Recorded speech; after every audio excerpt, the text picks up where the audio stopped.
Good evening, and welcome back to Bedtime and Historian. Have you ever wondered how an entire continent could come to fear neighbours, widows, healers and midwives not as troubled people, but as servants of an invisible enemy? How does suspicion grow so slowly that no one notices it taking root, until one day it feels like common sense? So, before you get comfortable, take a moment to like the video and subscribe, but only if you genuinely enjoy what I do here. And as you settle in tonight, I'd love to know where you're listening from and what the local time is where you are. There's something comforting in remembering that history travels across hours and continents to reach us. Now, dim the lights, maybe turn on a fan for that soft background hum, and let's ease into tonight's journey together. Europe in the late Middle Ages was not yet the stage of mass trials and crowded executions. It was a quieter world, shaped less by spectacle than by routine. Most people lived in villages of a few dozen families. Roads were narrow and often muddy. Houses were timbered and thatched. The smell of wood smoke hung in the air for much of the year. Chickens scratched in shared yards. Water was drawn from communal wells. The rhythm of life was agricultural, predictable in its outline but uncertain in its outcome. Harvests determined survival. A year of good weather meant full granaries and cautious optimism. A year of rain at the wrong time, or frost too early, could mean hunger before spring. There was no insurance, no distant supply chain to correct shortages. A community relied upon its own fields and its own animals. When misfortune struck, it struck locally.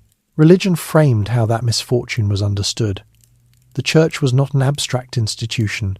It was the structure through which people interpreted life. The parish priest knew each household by name. He baptized infants, witnessed marriages, heard confessions, and buried the dead. Church bells marked the hours of prayer and warned of danger. Feast days broke the monotony of labour. Fasting seasons demanded discipline. Sacred time ordered ordinary time. The devil in this setting was not a literary figure. He was taught as real, active and persistent. Sermons warned that he prowled constantly, seeking weakness. Artistic images in church walls depicted demons with claws and wings, not to frighten children alone, but to remind adults of spiritual warfare. To believe in demonic activity was not fringe thinking. It was mainstream theology. At the same time, European villages carried older traditions.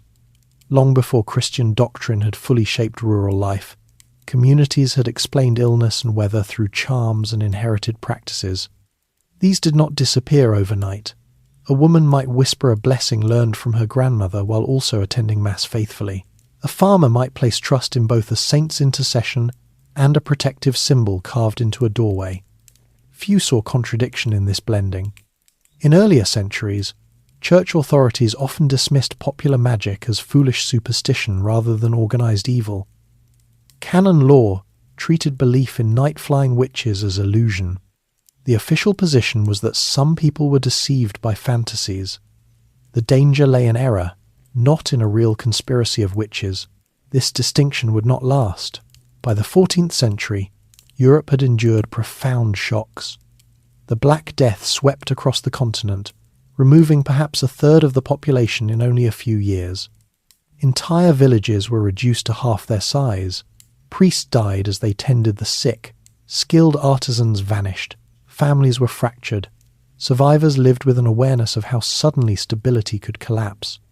The plague did not produce witch hunts immediately, but it altered mental landscapes. When catastrophe could arrive without warning, people searched for explanation. Divine punishment was one answer. Astrological alignments were another. Blame sometimes fell upon minorities. Fear became familiar. Political authority in Europe was layered and fragmented. Kings ruled kingdoms, but local nobles held judicial rights. City councils governed urban centres with relative independence. Ecclesiastical courts handled matters of doctrine and morality. Secular courts addressed crimes against property and person. Jurisdiction was often contested. In some regions, cooperation between church and secular authorities was smooth. In others, tensions simmered. This complexity mattered. Witch trials would later depend on legal procedures. At this early stage, those procedures were still evolving. Inquisitorial methods designed originally to identify heresy allowed judges to pursue hidden belief through questioning and investigation. The idea that inner conviction could be probed and exposed shaped future developments. Meanwhile, daily life continued with its ordinary concerns. Women brewed ale, baked bread, spun wool, and tended gardens. Many possessed practical knowledge of herbs for fever or childbirth. Men repaired tools, traded at market, and ploughed fields behind oxen. Children worked from an early age, guarding animals or collecting firewood. Literacy was rare outside clergy and urban elites. Oral transmission carried memory. Reputation was currency. To be known as reliable meant assistance in times of need. To be considered quarrelsome or unpredictable could isolate a household. When resources were limited, resentment could grow quickly. If a neighbour refused charity and later suffered loss, whispers might connect events. In Alpine regions and parts of Western Europe during the 15th century, a conceptual shift began to gather force. Theologians writing in Latin debated whether certain acts of magic were not mere illusions, but evidence of real pacts with demonic forces. They asked whether individuals could consciously renounce Christianity and serve Satan. If so, such actions would qualify as heresy. Heresy was not treated lightly. It threatened unity. A heretic was someone who consciously chose false doctrine. To align witchcraft with heresy elevated the perceived danger. It implied organization, intention, and collective rebellion against God. Local cases began to reflect this reasoning. Accusations described gatherings at night, oaths sworn to the devil, and harmful magic directed at neighbours. Under questioning, some suspects confessed to participating in such assemblies. Whether these confessions reflected belief, coercion, imagination, or desperation is a matter historians still examine. What matters for our story is that the confessions reinforced a pattern. The pattern grew through documentation. Court records preserved language that could be repeated elsewhere. Judges consulted prior cases. The stereotype of the witch, someone who caused storms, harmed livestock, spoiled milk, and attended secret meetings, became increasingly detailed. It would be inaccurate to imagine universal enthusiasm for such prosecutions. Many communities hesitated.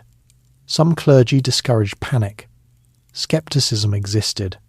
Yet the seeds of a new understanding had been planted. Witchcraft as an organized diabolical conspiracy. Technological change would soon accelerate this process.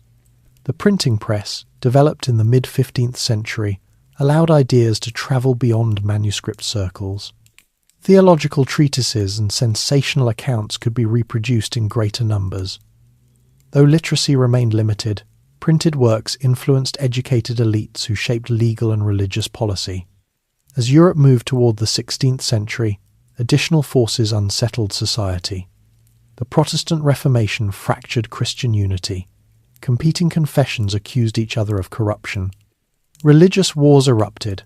Authority became contested not only between local and central powers but between faith traditions.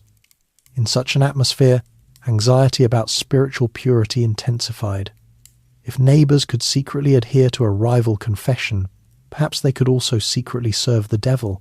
The logic of hidden allegiance became familiar. Economic pressures added strain.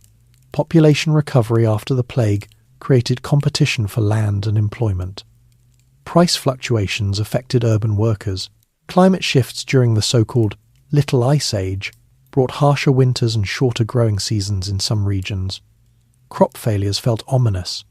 In village settings, the elderly often depended on communal charity. A widow without sons might rely on neighbours for food or fuel. Gratitude and resentment could coexist.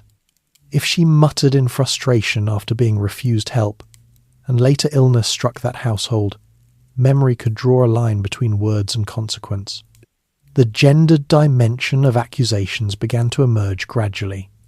Women were associated with domestic spaces and bodily processes, childbirth, nursing, healing. When outcomes in those spaces were tragic, suspicion could attach to those nearby. Yet it is important to note that men were also accused in significant numbers, particularly in certain regions. The stereotype was flexible enough to encompass various forms of social marginality. Belief in witchcraft did not require constant fear. It functioned as a background possibility. Most days passed without accusation. Markets operated, marriages were arranged, disputes were settled. But when clusters of misfortune accumulated, when storms destroyed crops or disease spread unexpectedly, explanations were sought. Authorities sometimes used witchcraft charges to assert control. Demonstrating vigilance against spiritual threat could reinforce legitimacy. In territories where rulers sought to consolidate power, high-profile trials signalled moral guardianship. Yet the early 15th century was still a period of formation rather than culmination. The idea of the witch had not yet crystallized fully. It was being assembled piece by piece through sermons, treatises, confessions, and rumour. Imagine living in a small town during this slow transformation.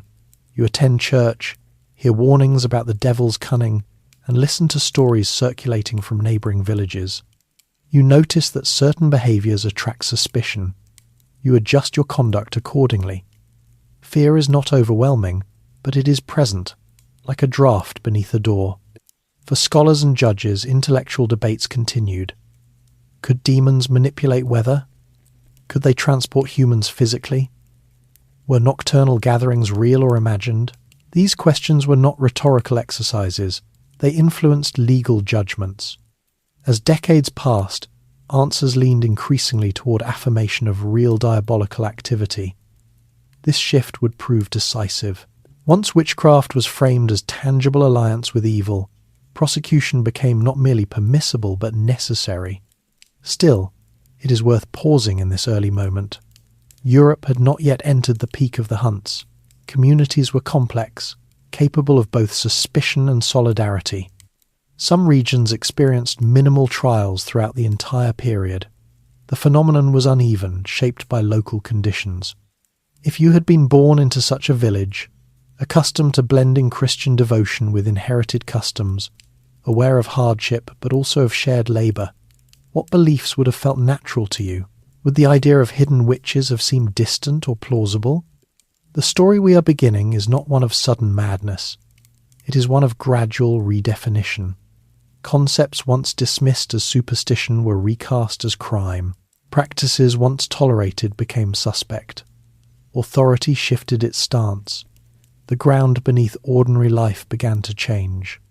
By the end of the 15th century, Europe stood at a threshold. Intellectual frameworks were aligning with local tensions. Legal tools were ready to be applied more forcefully. The next stage would bring amplification. For now, the continent remains in preparation. Fields are still ploughed, bells still ring, neighbours still greet one another at market. But beneath the familiar routines, a new interpretation of danger is forming quietly, steadily, and with consequences few can yet imagine. During the 15th century, Europe did not wake up one morning convinced that witches gathered in secret assemblies to serve the devil. The transformation was slower and more methodical. Ideas that had once remained separate local superstitions, theological debates about demons, and legal concerns about heresy began to merge into a single framework. That merger would give shape to what later generations would call the witch hunts. At first, scattered references to harmful magic continued much as they had before. A neighbour might complain that butter would not churn after an argument. A farmer might suspect that livestock illness followed a quarrel. Such suspicions were handled locally. Sometimes reconciliation followed. Sometimes minor penalties were imposed. Rarely did these accusations imply organised conspiracy. The shift came when learned authorities began to reconsider the nature of witchcraft itself. In universities and ecclesiastical courts, theologians explored a more systematic understanding of demonic power. They drew upon earlier writings by church fathers who described demons as capable of influencing human perception. Over time, some scholars moved beyond illusion and argued that demons could produce real physical effects if permitted by God. This intellectual development mattered because it altered the stakes. If demons could act in the physical world, and if humans could knowingly cooperate with them, then witchcraft was no longer simple error. It became rebellion against divine order. In certain alpine regions during the early 15th century, prosecutions began to reflect this expanded vision. Records from parts of Switzerland and southeastern France show judges questioning suspects about night gatherings, secret oaths, and renunciation of Christian belief. These elements did not arise spontaneously from village rumour. They were often introduced through interrogation. Under pressure, accused individuals sometimes confirmed what interrogators suggested. The result was a feedback loop. Confessions reinforced the emerging stereotype. That stereotype informed future questioning. Each trial added detail: meetings in remote places, feasts with demonic hosts, storms raised at command. It is important to remember that torture, though regulated in theory, was permitted under certain legal systems when strong suspicion existed. Confession was considered the strongest form of proof. Once torture was applied, consistency in testimony could be interpreted as confirmation of truth rather than a response to pain. As the image of the witch developed, it became more elaborate. No longer simply a person who cast harmful spells, the witch was now described as part of a hidden sect. She, or sometimes he was said to, reject baptism, pledge loyalty to the devil, and participate in communal rituals. This structure mirrored the church itself, but inverted. Such a narrative had persuasive force. Europe was accustomed to the idea of organized heresy. Groups like the Cathars had been suppressed in earlier centuries. The possibility of hidden gatherings did not seem implausible to authorities who had confronted doctrinal dissent before. Meanwhile, broader political tensions were intensifying. The Holy Roman Empire, which encompassed much of Central Europe, was a patchwork of semi-autonomous territories. Princes, bishops, and city councils guarded their rights carefully. In such a fragmented landscape, asserting moral vigilance could strengthen local authority. When a magistrate prosecuted witches decisively, it demonstrated commitment to protecting both faith and community. Trials could signal competence and piety. They also provided opportunities to regulate behaviour at the margins of society. At the village level, daily life continued much as before. Women rose before dawn to prepare bread. Men repaired fences and tended fields. Markets brought goods from neighbouring towns: salt, cloth, iron tools. Yet conversations increasingly included stories from other regions. Travellers carried news of strange confessions and dramatic punishments. The spread of rumour followed familiar patterns. A dramatic account of a trial in one town would be retold in another, sometimes with embellishment. Details hardened into expectation. If witches elsewhere confessed to flying at night, then perhaps similar behaviour explained misfortune locally. The printing press, introduced in the mid-15th century, accelerated this process. Though literacy remained limited, printed treatises circulated among clergy and educated officials. One of the most influential texts of the late 15th century, the Malleus Maleficarum, argued forcefully that witches were real, dangerous, and predominantly female. It provided detailed instructions for identifying and prosecuting them. The authors of such manuals framed their arguments carefully. They cited scripture, church authorities, and legal precedent. They claimed to defend orthodoxy. Their works did not invent fear from nothing, but they standardized it. A judge in one region could consult printed guidance developed elsewhere. Uniformity increased. This standardization created a shared vocabulary. Terms like Sabbath entered discourse. Specific questions became routine. Did the accused attend nocturnal gatherings? Did they renounce Christ? Did they receive a mark from the devil? Even if such ideas had not previously existed in a particular village, they could now be introduced through legal procedure. Economic conditions also shaped vulnerability. In parts of Europe, the 15th century saw gradual recovery from earlier demographic collapse. Population growth placed pressure on land. Younger sons struggled to inherit property. Urban workers faced fluctuating wages. Scarcity sharpened disputes. When resources were tight, generosity could wane.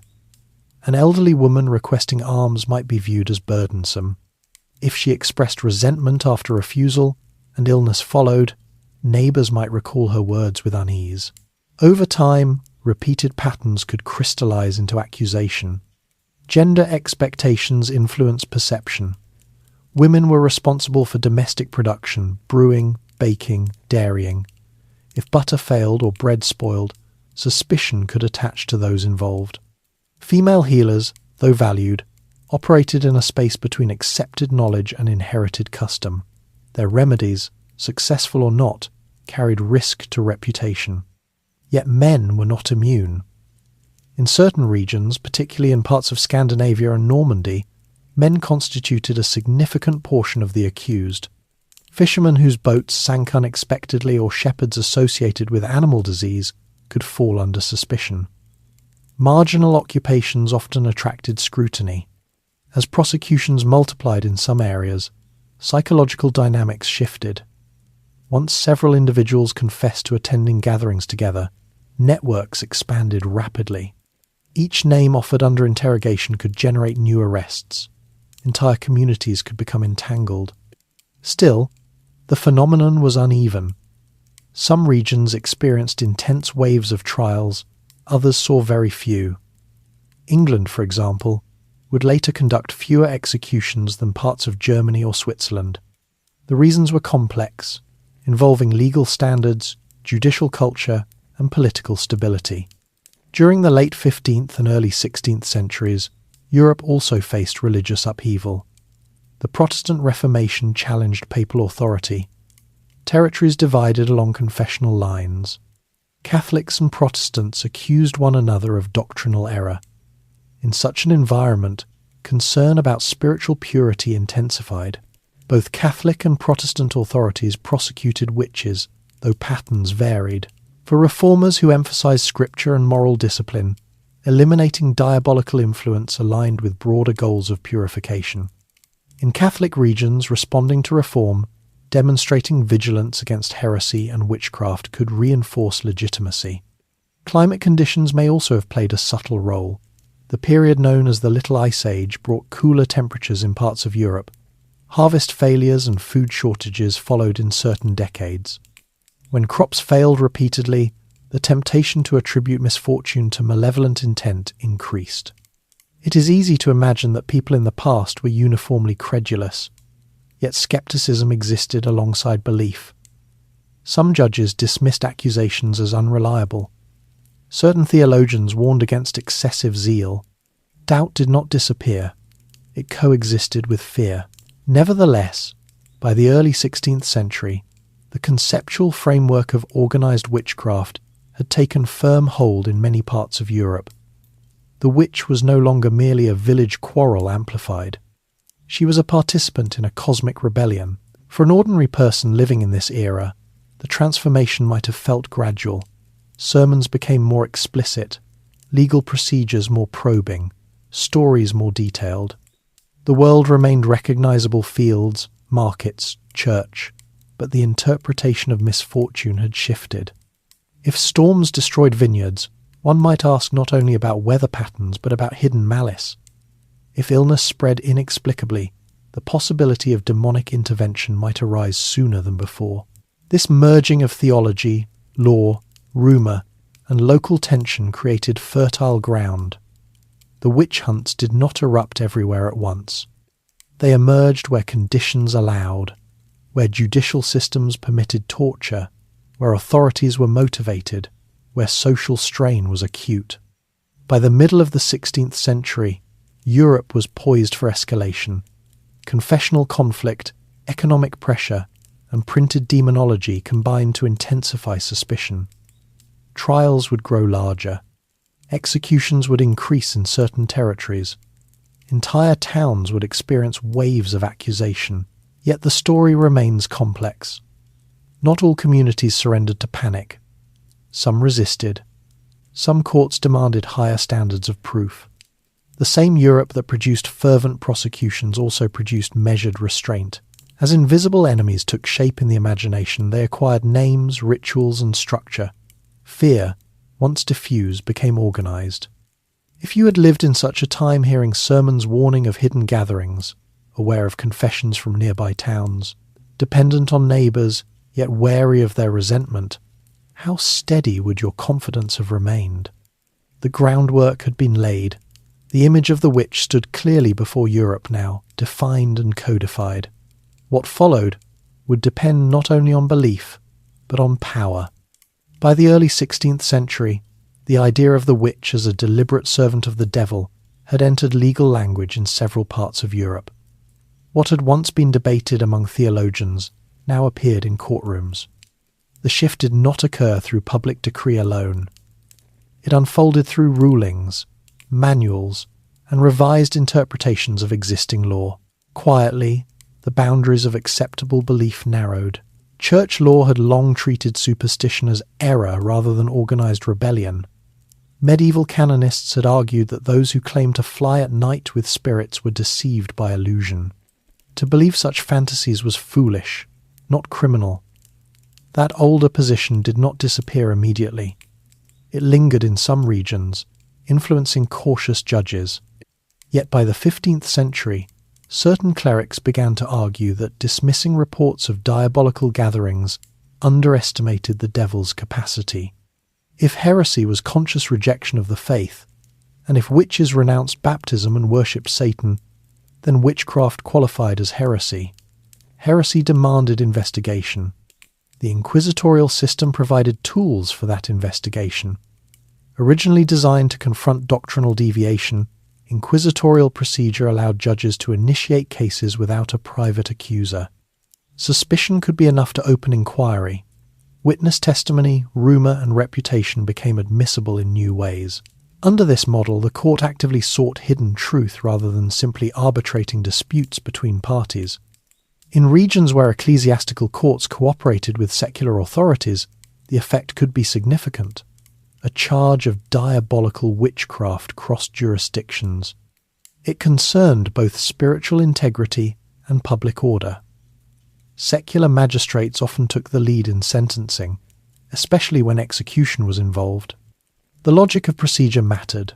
Torture, though theoretically regulated and applied only when strong suspicion existed, could be authorized to extract confession.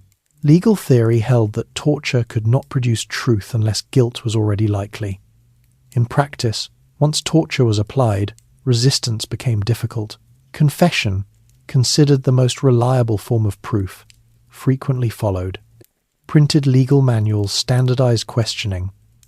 Judges were advised to ask about pacts with the devil, attendance at nocturnal assemblies, and use of harmful magic.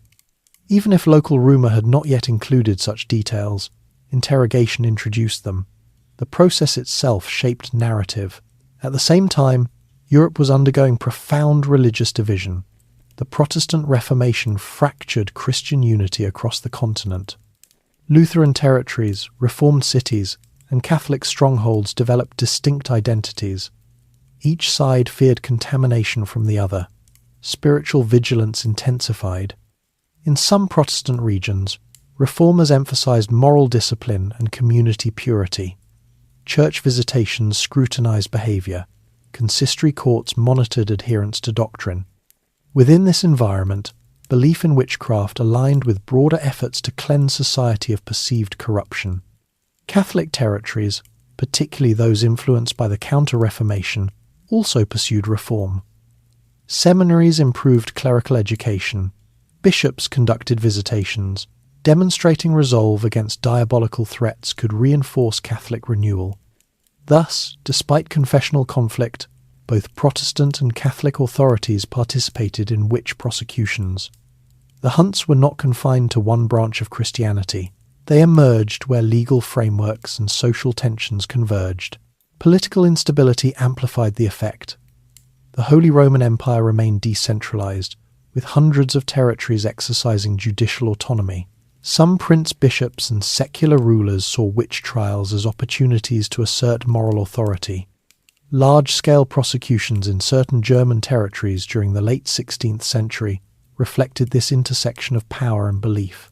In France, too, regional courts pursued cases with varying intensity. Scotland experienced significant waves of trials during the late 16th and early 17th centuries, influenced partly by royal interest in demonology. England, by contrast, maintained stricter evidentiary standards, though it did not avoid prosecutions entirely. Daily life continued alongside these developments. Farmers tended vineyards and fields. Urban artisans joined guilds and paid taxes. Markets bustled with trade in grain, cloth, and livestock. Yet beneath the routine, awareness of witchcraft cases spread. Executions were public events. Sermons reinforced their moral lesson. Communities learned what constituted suspicious behaviour. Quarrels, followed by misfortune, gained new weight. An elderly woman living alone could be observed more carefully. A midwife whose patients died in childbirth risked scrutiny.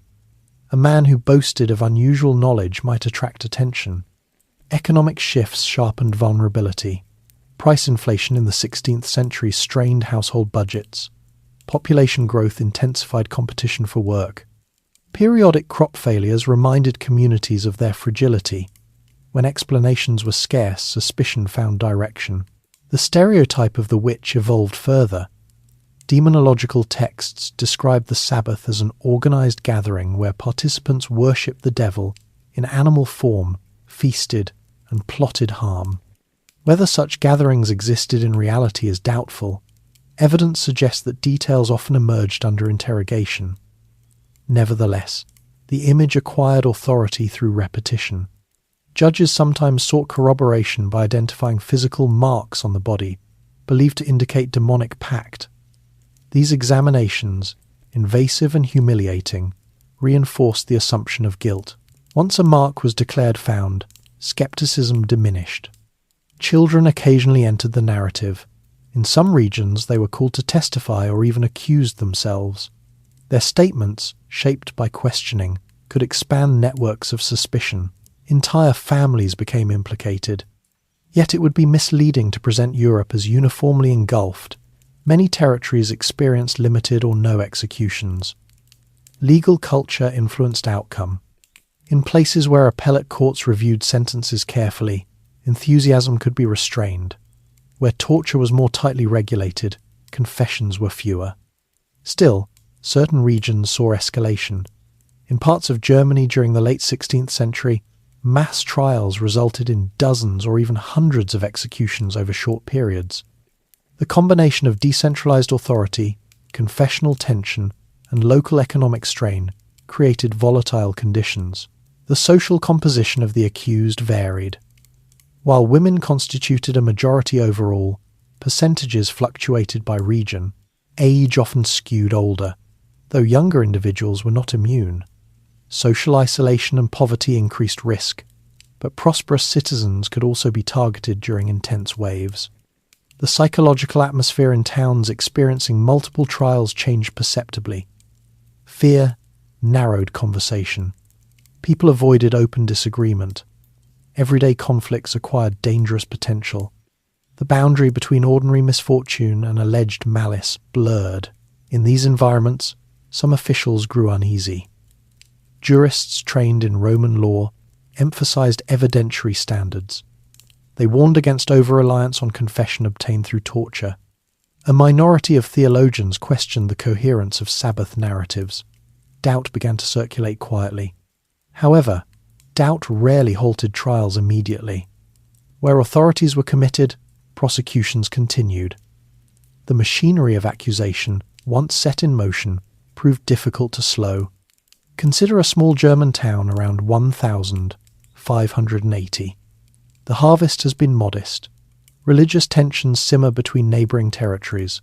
A child falls ill, unexpectedly. A quarrel between households becomes remembered in sharper detail. An accusation is whispered to a magistrate. Investigation begins. Names emerge. Arrests follow. Each step may appear rational within its own framework. Officials believe they are protecting the community. Neighbours believe they are explaining misfortune. The accused, under pressure, may confess to acts they never imagined before arrest. The narrative feeds itself. Meanwhile, elsewhere in Europe, similar dynamics unfold independently. In Scotland, royal interest in demonology influences legal pursuit. In parts of France, local courts experiment with procedures. In Italy and Spain, inquisitorial systems approach witchcraft differently, sometimes showing greater skepticism. The variability underscores an important point. The witch hunts were not inevitable or uniform. They depended on human decisions on judges, rulers, clergy, and communities, responding to conditions around them. As the 16th century progressed, Europe edged closer to the period historians identify as the peak of the hunts. War would soon devastate Central Europe on an unprecedented scale. Economic collapse and famine would follow. Under such strain, suspicion would find fertile soil. But before that crescendo, the legal and intellectual transformation had to be completed. Witchcraft was now codified as diabolical heresy in many regions. Procedures existed to prosecute it. Manuals advised magistrates. Confessions reinforced belief. If you had lived in such a town, aware that neighbours elsewhere had been executed for secret allegiance to evil, how secure would you have felt in your own innocence? Would confidence in justice have outweighed anxiety about rumour? Europe stood at a point where invisible enemies had been defined, and institutions were prepared to confront them. The next decades would test how far that confrontation would go. By the late 16th century, fear no longer depended solely on rumour or courtroom testimony. It could be printed, bound, transported, and sold.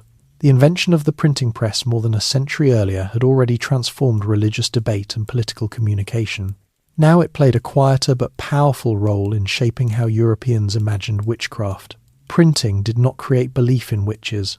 That belief had already taken form through theology, law, and local suspicion. But print stabilized and spread the image. A magistrate in a small German territory could consult a treatise written decades earlier in another region.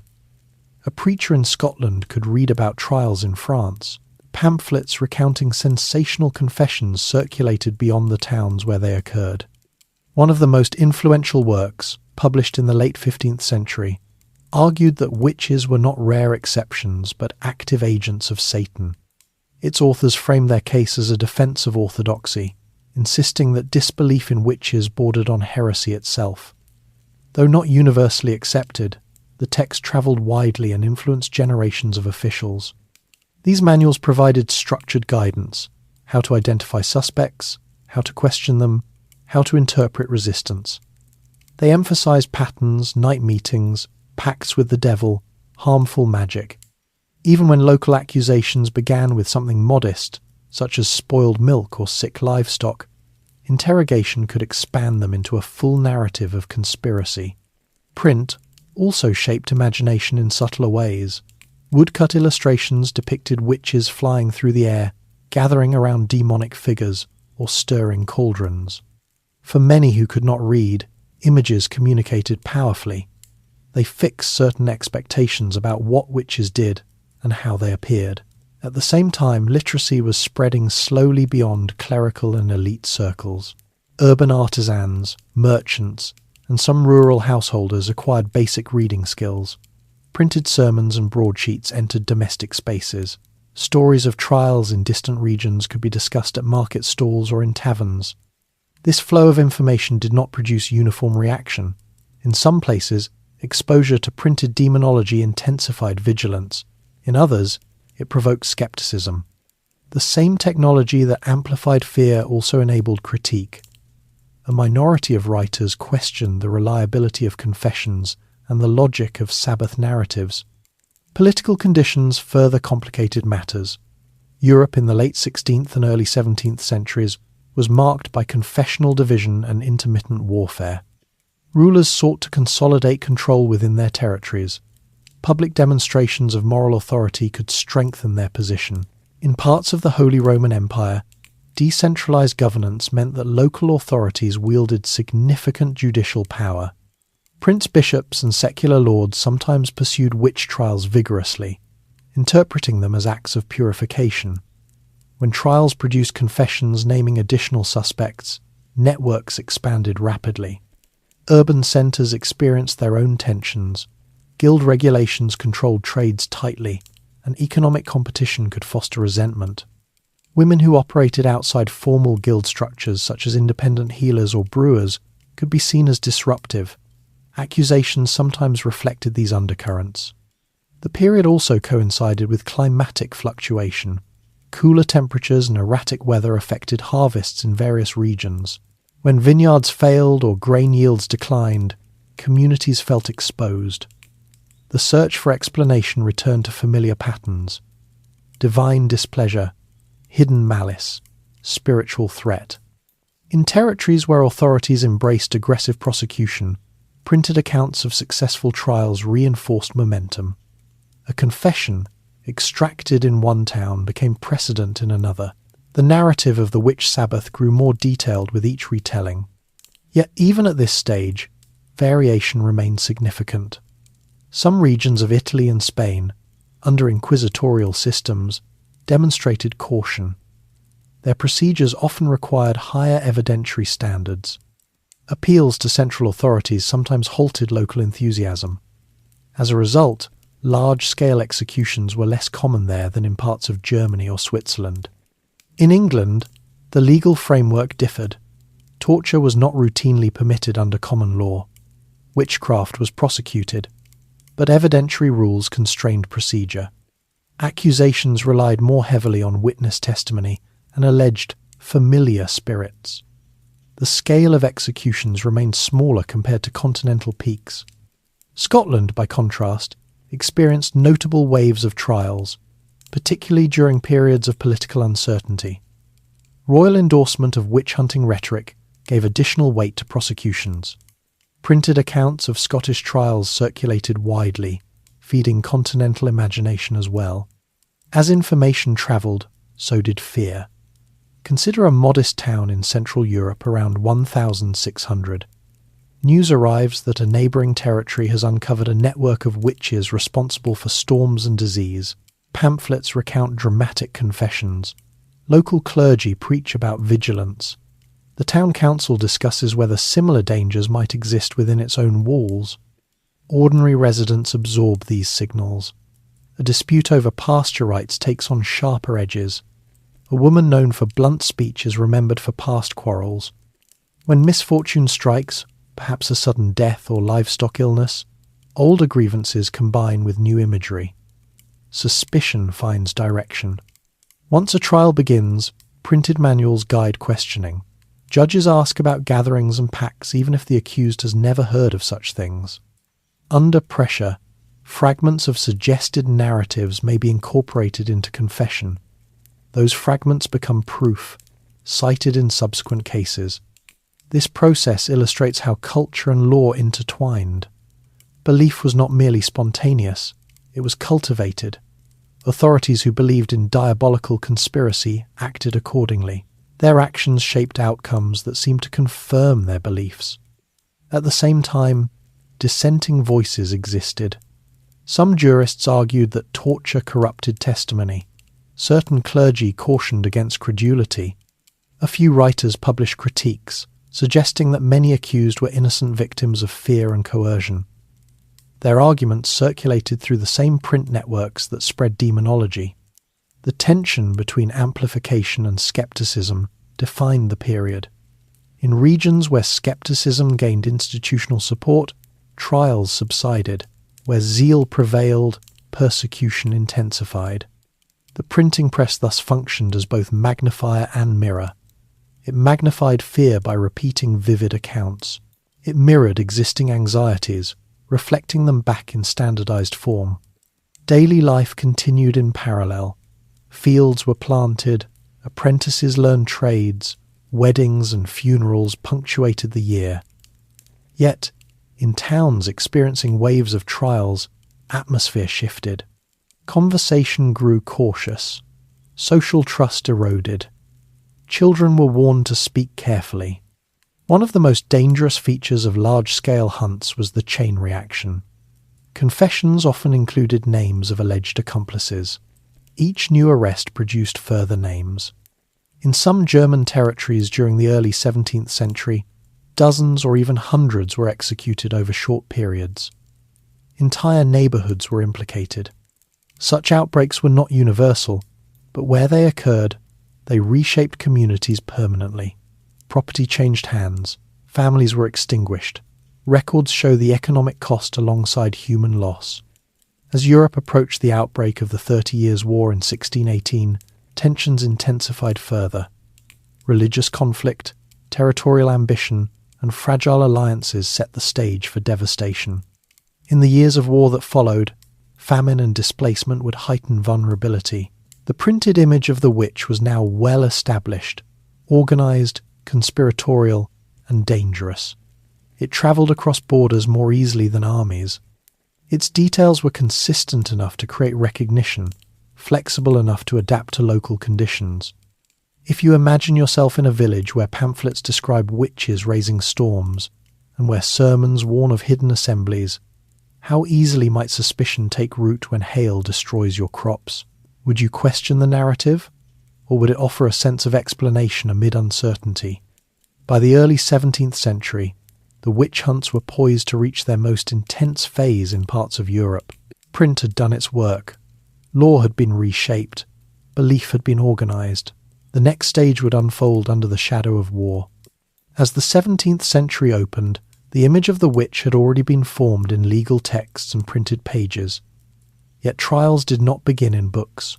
They began in villages on muddy lanes, in kitchens thick with smoke, in fields where neighbours worked side by side. The great persecutions that would later fill records were built upon small frictions, ordinary resentments, and fragile reputations. Most Europeans still lived in rural communities. A village might contain 30 or 40 households clustered around a church and a few shared wells. Families depended upon one another for survival. Harvest required cooperation. Tools were borrowed. Labour was exchanged. At the same time, proximity meant conflict could not easily be avoided. Charity was expected, but it was not always offered freely. An elderly widow who lacked strong family support might go door to door requesting bread or milk. Refusal could wound pride. Words spoken in irritation lingered. If the household that refused later experienced illness or livestock loss, memory drew connections. These were not elaborate accusations at first. They were suspicions voiced in private. Since she left my yard, the cow has not given milk. After he threatened me, the child fell sick. Patterns were formed in recollection, not always in fact. Human memory prefers sequence to randomness. In times of scarcity, such patterns grew sharper. The early 17th century brought fluctuating harvests in many regions. Cooler summers shortened growing seasons. Grain prices rose unpredictably. Urban demand increased pressure on rural production. When a bad harvest coincided with local quarrels, explanation sought a target. Village economies operated on trust.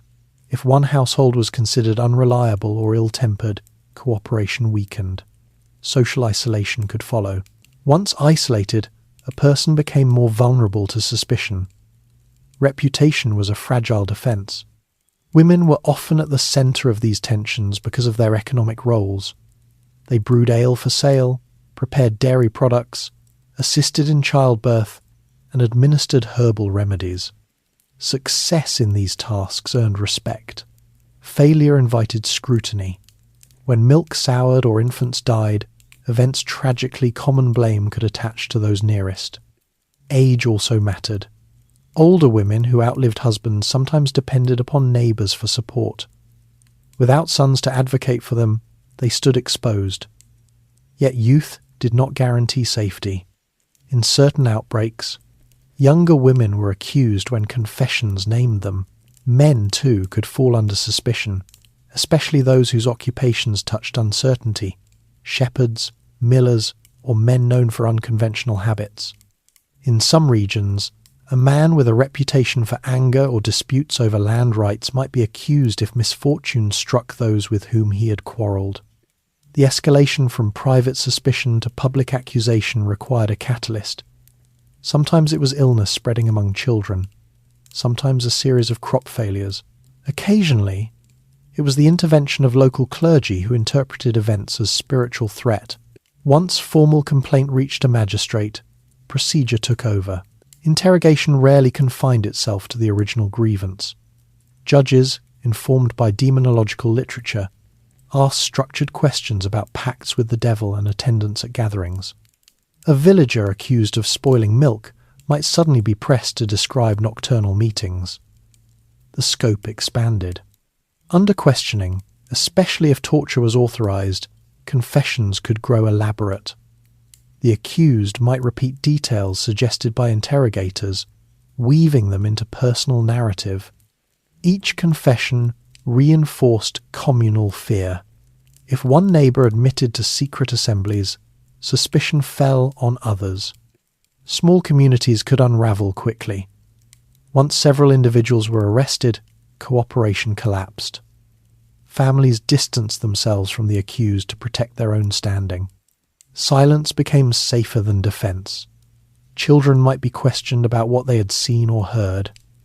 Fear entered domestic spaces. Yet not every accusation led to execution. Some courts dismissed charges for lack of evidence. In regions with stricter legal oversight, higher authorities reviewed local decisions. Appellate intervention occasionally halted waves before they intensified. The variability of outcome depended partly on judicial culture. In some German territories, local magistrates had broad authority and limited external supervision. Where leaders believed strongly in diabolical conspiracy, trials expanded rapidly. In other areas, centralized courts demanded rigorous proof, reducing the likelihood of mass execution. It is worth noting that witch hunts did not target only the powerless. In certain severe outbreaks, wealthier citizens and even members of local councils were accused. Once the logic of conspiracy took hold, status offered incomplete protection. The chain of confession could reach upward as easily as downward. Community psychology shifted as accusations multiplied. Ordinary disputes became dangerous. Neighbours avoided overt disagreement. Hospitality declined. Even gestures of kindness could be misinterpreted. A loaf of bread offered by someone under suspicion might be refused for fear of enchantment. Economic incentives sometimes intersected with accusation. Property of the convicted could be confiscated, benefiting local authorities or accusers.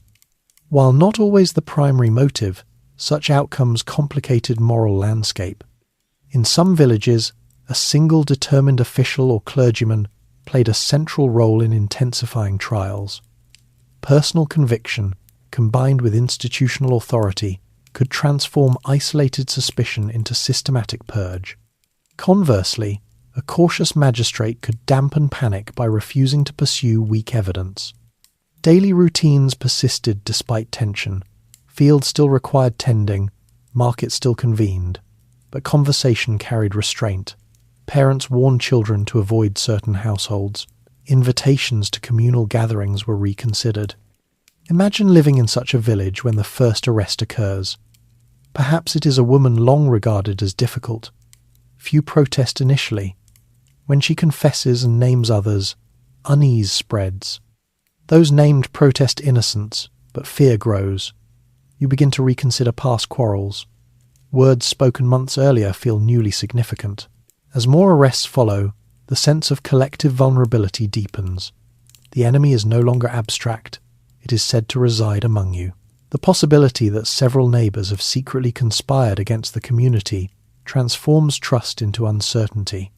Not all outbreaks reached extreme proportions. Many villages experienced only a handful of trials. Yet in territories where multiple factors aligned economic stress, strong judicial zeal, and established demonological belief, persecution could escalate dramatically. By the early decades of the 17th century, some regions in Central Europe were experiencing intense waves of trials. The stage was set for an even greater catalyst: prolonged war. The 30 Years' War would soon devastate much of Central Europe, bringing famine, displacement, and violence. In its shadow, communities already accustomed to suspicion would confront hardship on an unprecedented scale. Village tensions had laid the groundwork. Printed fear had standardized narrative. Legal shifts had enabled prosecution. The next phase would reveal how deeply war could entangle itself with belief. The The witch hunts did not erupt from a single decree. They grew from soil tilled by everyday life, by hunger, by pride, by rumour, and by the fragile bonds that held communities together. By the time accusations became formal charges, the machinery of justice had already been set in motion. A complaint delivered to a magistrate did not simply express suspicion, it initiated a structured process. That process, measured, procedural, and often recorded in careful handwriting, could nonetheless produce outcomes that reshaped entire communities. Courts across Europe differed in detail, yet many shared certain features. Once a person was accused of witchcraft, preliminary inquiry assessed whether suspicion appeared credible. Reputation, prior quarrels, and witness testimony were gathered. If authorities deemed the case serious, arrest followed. The accused was removed from household and placed in confinement, sometimes in a town jail, sometimes in a castle tower. Imprisonment itself exerted pressure. Separation from family meant loss of income and social support. Food might depend on relatives providing it. Uncertainty weighed heavily. The accused did not know how long questioning would last or what evidence was being assembled. Interrogation proceeded according to legal norms of the region. Judges asked about specific acts: harming livestock, causing illness, casting storms. They also asked about pacts with the devil, attendance at nocturnal gatherings, and renunciation of faith. These latter questions reflected demonological literature more than village rumour. They expanded the scope of accusation. If the accused denied all charges, courts in some territories could authorise torture under regulated conditions. Legal theory required strong indication of guilt before torture was applied. In practice, interpretation of strong indication varied. Once torture began, resistance was difficult. Confession often followed, sometimes partial at first, then expanded under renewed questioning. Confessions frequently contained details that aligned closely with expectations set by manuals. The accused might describe meeting a dark figure who demanded allegiance, receiving a mark upon the body, or attending gatherings in remote locations. Whether these narratives reflected belief, imagination, or compliance under duress is impossible to determine fully. What is clear is that they reinforced existing stereotypes. After confession, names of accomplices were often requested. This step proved crucial. Each additional name generated new investigations. The web of suspicion widened. Entire neighbourhoods could become implicated within weeks. Trials were public events. Executions, when ordered, drew crowds. Authorities framed them as acts of justice and purification. Sermons emphasized the danger that had been removed. The spectacle reinforced communal belief that threat had been real. Yet the emotional atmosphere inside a town undergoing successive trials was complex. Fear coexisted with relief. Some residents felt safer after an execution. Others worried quietly that accusation might reach them next. Conversations became cautious. Old grievances were left unspoken. Women remained the majority among the accused in many regions, but patterns varied. In southwestern Germany, during intense outbreaks, women constituted a high percentage of victims. In Iceland and parts of Finland, men were more frequently accused. These variations remind us that cultural context shaped outcomes. The role of children in trials deserves careful attention. In some cases, children testified against adults, sometimes after questioning that introduced specific narratives. Their statements carried weight because innocence was assumed. In rare instances, children themselves were accused and executed. Such cases reveal how far suspicion could extend when unchecked. Judicial culture influenced severity. In territories with appellate courts, higher authorities occasionally overturned local verdicts. Centralized oversight could restrain zeal. Where local magistrates operated with limited supervision, escalation was more likely. The economic consequences of trials were significant. Property of the convicted was often confiscated, divided between authorities and sometimes accusers. This created material incentives that complicated moral motivations. While not all prosecutions were driven by greed, financial benefit could reinforce continuation. War intensified pressures. When the 30 Years' War erupted in 1618, Central Europe entered prolonged conflict. Armies moved across territories, requisitioning food and lodging. Fields were trampled, villages burned. Famine and disease followed displacement. In such conditions, fear found fertile ground. In war-torn regions, communities already weakened by loss sought explanations for continuing hardship. Witchcraft accusations sometimes increased during periods of acute stress.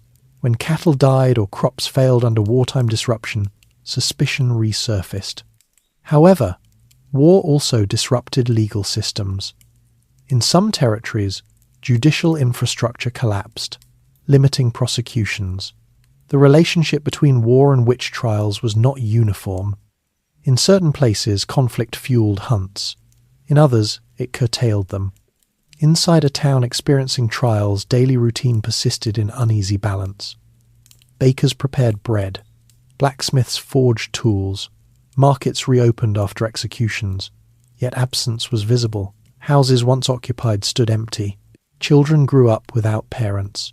Confessions recorded in court registers reveal repetitive elements, yet individual lives behind them were varied. Some accused were outspoken, others were quiet. Some were healers, others were labourers. There was no single personality type. The psychological burden on officials also deserves attention. Judges believed they were upholding law and protecting community. Many were educated men trained in jurisprudence. They consulted manuals, followed procedure, and recorded testimony meticulously. Within their framework, they acted rationally. Doubt occasionally surfaced. Some jurists questioned reliance on torture. A few theologians suggested that excessive zeal dishonoured justice, yet during intense waves, dissenting voices struggled to prevail. Imagine living in a small German principality during the height of a trial wave around 1628. Arrests occur weekly. Names multiply. Executions follow. You attend church and hear sermons praising vigilance. You pass houses marked by loss. You consider every quarrel carefully. Such environments produced conformity. Publicly defending an accused person risked suspicion. Silence became protective. Community bonds frayed. Not all trials ended in execution. Some accused recanted confessions and were acquitted when higher courts intervened. In certain regions, skepticism gradually gained influence, reducing severity. But where local zeal remained strong, the cycle continued until exhaustion or external intervention halted it. By the mid-17th century, the scale of trials in parts of Central Europe had reached levels that shocked even contemporaries. Hundreds perished in some territories. Entire social networks were dismantled. Yet the peak would not endure indefinitely. Legal criticism, administrative reform, and shifting intellectual currents would soon challenge the assumptions underlying prosecutions. For now, however, the courtroom stood at the centre of village life in afflicted regions. Procedure lent legitimacy. Confession supplied narrative. Execution provided closure, temporary and incomplete. If you had been summoned as a witness in such a trial, would you have spoken cautiously or confidently? Would you have trusted the process or feared it? The system, once engaged, was difficult to halt from within. It required changes in thought and authority that were still forming beyond the walls of local courts. As trials expanded across parts of Europe, observers began to notice a pattern. The majority of those accused were women. This was not universal, and regional differences were significant, yet overall statistics from many territories show a clear imbalance.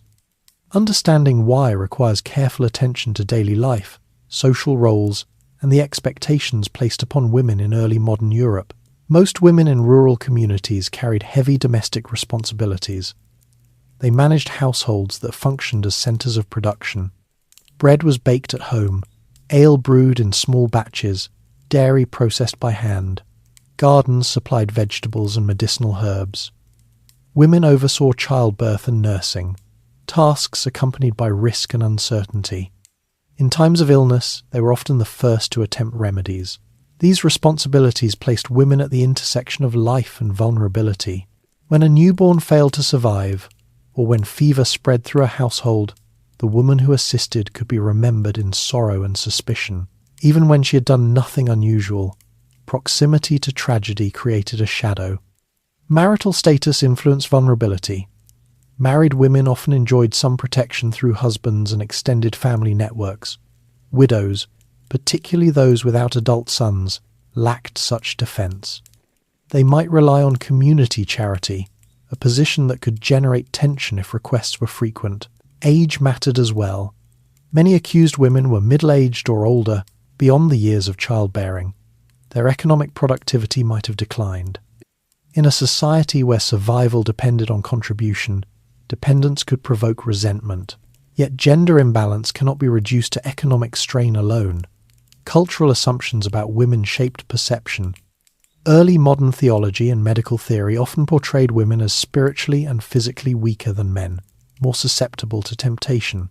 Such ideas did not automatically lead to accusation, but they provided a framework that made female guilt seem plausible to some authorities. Demonological literature reinforced these assumptions. Some treatises argued that women's supposed emotional instability and curiosity made them prone to diabolical influence. These arguments circulated among educated elites, shaping judicial mindset. At the village level, daily interaction revealed a more complex reality. Women negotiated markets, resolved disputes, and managed households with competence. Many were respected figures. Accusation did not fall indiscriminately upon all women. It targeted those whose relationships had frayed.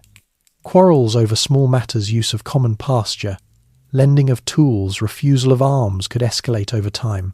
A sharp exchange might be recalled months later when misfortune occurred. Words spoken in frustration acquired new meaning. Women who practiced informal healing occupied ambiguous ground. Knowledge of herbs could alleviate symptoms, but when cures failed, the same knowledge could be reinterpreted as harmful intent. Success and suspicion were separated by fragile distance. It is important to recognize that many women who confessed under interrogation described experiences that reflected their cultural environment. They spoke of dreams, encounters with dark figures, or participation in gatherings that echoed stories circulating widely. Whether these narratives were shaped by coercion, internalized belief, or survival instinct, they reveal how deeply imagery had penetrated imagination. Men were not absent from the story. In some Scandinavian regions and parts of northern Europe, a significant proportion of the accused were male. Fishermen blamed for storms or men associated with folk magic faced prosecution. Gender patterns varied according to local culture. However, in regions experiencing intense hunts such as parts of southwestern Germany, the predominance of women was striking. Entire clusters of widows and middle-aged women could be executed within months. Once several women from similar social positions were condemned, the stereotypes strengthened further. Family dynamics suffered profoundly. Children lost mothers. Husbands were left to manage households alone. Surviving relatives bore stigma. In some communities, property confiscation deepened hardship. At the same time, not all women were powerless victims. Some participated in accusations against others, testifying to suspicious behaviour or past quarrels. Social networks were complex. Women could act as accusers, witnesses, or defendants depending on circumstance. The courtroom experience differed from domestic life. When brought before magistrates, women confronted male authorities who framed questions in theological and legal terms unfamiliar to rural routine. The language of pact and Sabbath was not drawn from everyday conversation. It emerged from educated discourse. Under pressure, particularly when torture was applied, confessions might incorporate elements that seemed foreign to village life. Yet once recorded, those elements fed back into communal narrative. Neighbours who heard details repeated during sermons or read in pamphlets absorbed them as evidence. The emotional climate for women in regions undergoing trials must have been unsettling. Ordinary tasks, gathering herbs, assisting in childbirth, tending livestock could be reinterpreted under suspicion. Silence became prudent. Relationships were managed carefully. Marriage patterns were also affected. Families might hesitate to align with households touched by accusation. Dowries and inheritance disputes intersected with social standing. A woman whose reputation faltered could find support withdrawn. It would be misleading to assume that women uniformly accepted accusations passively. Some resisted strongly, maintaining innocence despite torture. Others recanted earlier confessions when given opportunity. Records reveal moments of defiance alongside compliance. In certain territories, female solidarity appeared when groups of women protested arrests or petitioned authorities for release of relatives. Such actions carried risk but demonstrate that fear did not erase agency entirely. Religious belief shaped interpretation as well. Many women accused of witchcraft were devout Christians who attended church regularly. Confession under torture might include admission of renouncing baptism, yet parish records show consistent participation in sacramental life before arrest. The dissonance between lived faith and legal narrative is striking. As the 17th century advanced, critics of witch trials began to note gender imbalance. Some argued that prosecutions targeted the vulnerable rather than the truly dangerous. These critiques remained minority voices for decades, but they planted seeds of doubt. Meanwhile, in regions where hunts intensified, the image of the female witch became emblematic. Woodcuts depicted elderly women riding broomsticks or consorting with demons. Such imagery simplified complex realities into caricature. If you imagine yourself as a middle-aged widow in a small German town around 1630, reliant on neighbours for grain during a poor harvest, aware that several women nearby have been arrested, how would you carry yourself? Would you speak less, avoid certain households, pray more fervently? The intersection of gender, poverty, and belief shaped much of the witch hunt's human toll. Yet the phenomenon cannot be reduced to misogyny alone.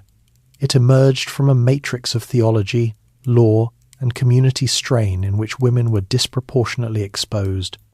As war continued to devastate Central Europe, and as intellectual currents began slowly to shift, questions about justice and evidence would grow louder. For now, however, many towns remained caught in cycles of accusation. The lives of women stood at the centre of that cycle. Ordinary lives, marked by labour and care, suddenly recast as threats to communal safety. Although women formed the majority of those accused in many regions, the expanding logic of witchcraft did not remain confined to one gender or age. As trials intensified in certain territories during the 17th century, the circle of suspicion widened. Men, children, itinerant labourers, and religious minorities could all be drawn into proceedings when circumstances allowed. In parts of Scandinavia and Iceland, for example, men represented a significant portion of those prosecuted. The cultural association between men and certain forms of learned magic influenced these patterns. Knowledge of runes, charms for fishing, or weather manipulation could attract attention when storms destroyed boats or harvests failed. In such settings, accusations reflected local traditions as much as broader European stereotypes. In Central Europe, too, male suspects appeared frequently in trial records. Millers, shepherds, and tavern keepers sometimes faced charges when disputes coincided with misfortune. Men who lived at the margins without strong kin networks or established property were particularly exposed. Social isolation was a common thread across genders. Children entered the story in complex ways. In some cases, children were witnesses. Courts occasionally called upon them to describe what they had seen or heard in households under suspicion. Because childhood was associated with innocence, their testimony could carry emotional weight, yet questioning often introduced specific imagery. When asked repeatedly about nocturnal gatherings or strange visitors, children might produce narratives shaped by suggestion. There were also instances where children themselves were accused. During intense outbreaks in certain German territories, adolescents and even younger children were imprisoned and, in rare cases, executed. Such episodes reveal how deeply fear could penetrate communal judgment when unchecked. The social dynamics of accusation often depended on cumulative effect. Once a community experienced several confessions naming accomplices, the assumption of widespread conspiracy took hold. At that stage, personal standing offered diminishing protection. Merchants, artisans, and even local officials could become suspects if named repeatedly. In some of the most severe outbreaks, such as those in Würzburg and Bamberg during the 1620s and 1630s, records indicate that individuals from varied social backgrounds were executed, including members of respected families. These trials unfolded during the turbulence of the 30 Years' War, when political instability and economic devastation created acute vulnerability. War altered the daily landscape profoundly. Armies requisitioned grain and livestock. Villages were burned or abandoned. Disease spread through displaced populations. In such circumstances, communities searched urgently for explanations. When suffering seemed relentless, attributing misfortune to hidden malice provided a framework that, however flawed, offered direction. The expansion of accusation to outsiders also reflected anxiety about mobility. The early modern period saw increasing movement of itinerant labourers, soldiers, and beggars across territories. Strangers lacked established reputations and kinship ties. When misfortune followed their arrival, suspicion could fall swiftly. Religious minorities sometimes faced particular scrutiny. In territories marked by confessional tension, those associated with rival beliefs might be viewed through a lens of suspicion. Although witch trials were not primarily directed against religious minorities in the same way as earlier heresy persecutions, confessional identity could influence judicial zeal. As the net widened, psychological strain intensified. In towns undergoing successive arrests, daily life acquired a cautious tone. Parents instructed children to avoid certain conversations. Neighbours refrained from open disagreement. Markets remained busy, yet interactions were guarded. The legal framework continued to drive expansion. Confessions extracted under pressure included lists of names. Each new suspect reinforced the impression of organised conspiracy. Even if individual accusations were weak, cumulative testimony created momentum. However, resistance also appeared more visibly during this period. Some local officials, confronted with the social cost of large-scale prosecutions, hesitated. Appeals to higher courts increased. Jurists trained in Roman law questioned whether torture-induced confessions met evidentiary standards. In certain territories, appellate review proved decisive. Central authorities overturned sentences or demanded stricter proof. Such interventions curtailed waves that might otherwise have continued. These moments illustrate that the witch hunts were not an unstoppable tide, but a series of human decisions shaped by legal culture. Intellectual currents were also shifting gradually. The early 17th century witnessed developments in natural philosophy that emphasized observation and skepticism. While these ideas did not immediately transform popular belief, they began to influence educated elites who shaped policy. At the same time, theological debate continued. Some clergy maintained strong conviction in diabolical conspiracy. Others expressed concern that excessive zeal harmed Christian charity. These internal disputes affected how aggressively trials proceeded in different regions. It is striking that even in territories experiencing intense persecution, not every accusation succeeded. Some suspects were released for lack of evidence. Others received lighter sentences such as banishment. The severity of outcome depended on local context. The human cost of expansion remained profound. Families fractured, children grew up without parents. Economic stability faltered when productive adults were removed from communities. Social trust eroded. Imagine living in a town where both women and men are being arrested, where children's testimonies circulate, and where outsiders are viewed with suspicion. You might begin to calculate your words carefully. A disagreement over land boundaries could have consequences beyond the dispute itself. A rumour repeated casually could end in imprisonment. Yet beyond afflicted regions, other parts of Europe experienced far fewer trials. In Spain, the Inquisition conducted investigations but often demonstrated skepticism toward mass panic, particularly after early cases revealed unreliable testimony. In England, though prosecutions occurred, especially during the Civil War period, the overall scale remained lower than in parts of Germany. These regional contrasts highlight the contingent nature of events. Where legal restraint existed, fear was moderated. where decentralized authority, combined with strong belief, escalation followed. By the mid-17th century, the cumulative effect of war, economic strain, and confessional division had brought witch hunts in some territories to their most intense phase. At the same time, seeds of doubt were spreading through intellectual and judicial circles. The expansion of accusation beyond women to men and children revealed both the adaptability and fragility of the underlying belief system. Once the logic of conspiracy was accepted, boundaries blurred. If you had lived in such an environment, witnessing the arrest of individuals from varied backgrounds, would you have concluded that danger was truly widespread? Or might you have begun to suspect that the pattern itself signaled error? The question would soon gain urgency as war continued to devastate Central Europe and as voices of skepticism grew more confident. The circle had widened. The consequences would now extend beyond individual villages to broader debates about justice and reason.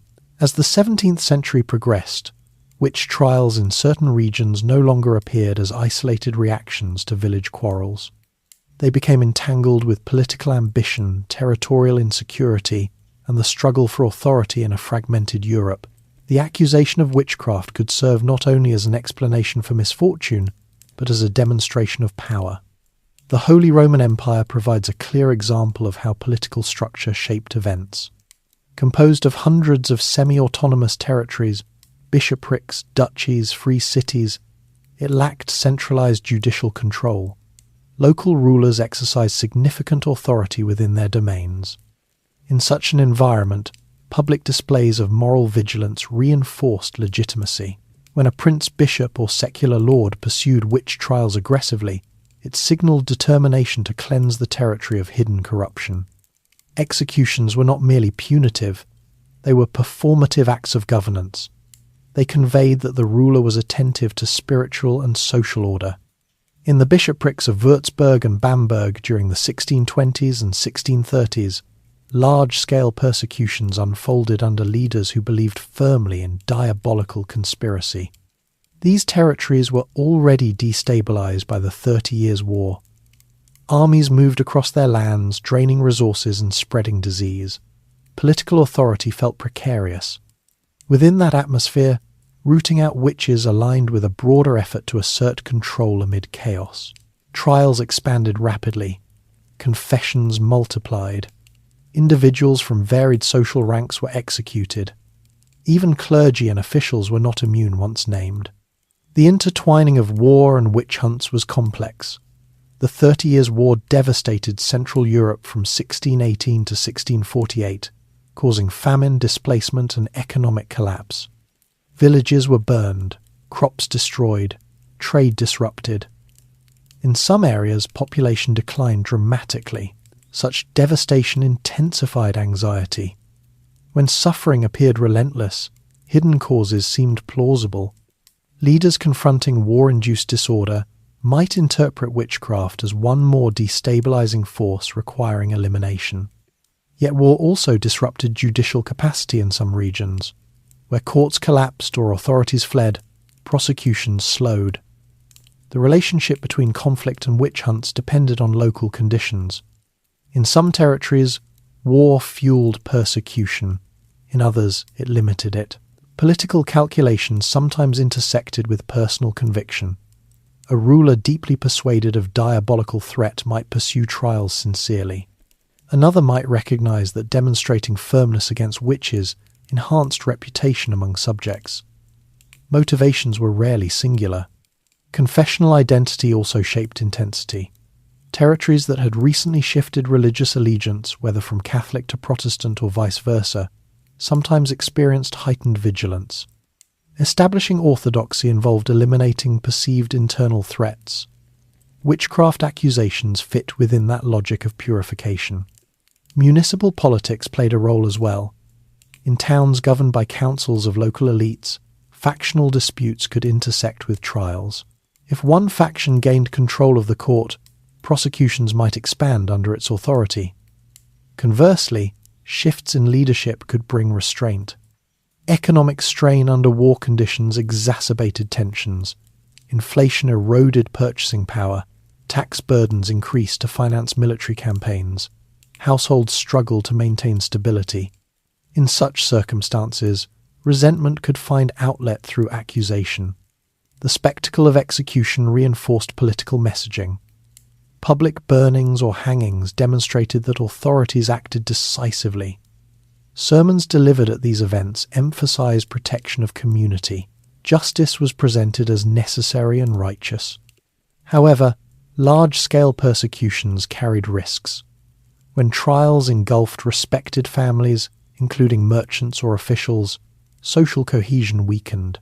Property confiscations disrupted local economies. Fear inhibited trade and cooperation. In some territories, neighbouring rulers expressed concern about excess. Appeals to imperial courts occasionally intervened. Higher authorities, wary of destabilization, demanded stricter evidentiary standards. In certain cases, imperial mandates curtailed local zeal. These interventions illustrate that political systems contain mechanisms capable of restraint, though not always deployed swiftly. Outside Central Europe, political contexts differed. In France, where royal authority gradually consolidated, the crown increasingly limited local courts' autonomy during the later 17th century. Centralisation contributed to decline in prosecutions.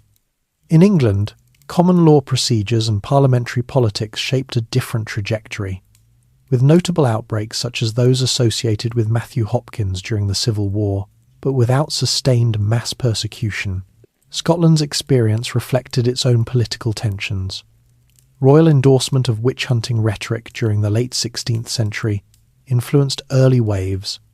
Later political upheavals intersected with renewed accusations, yet overall numbers remained lower than some continental peaks. As political landscapes evolved, intellectual currents gained momentum. Skeptical jurists questioned the reliability of torture-induced confession.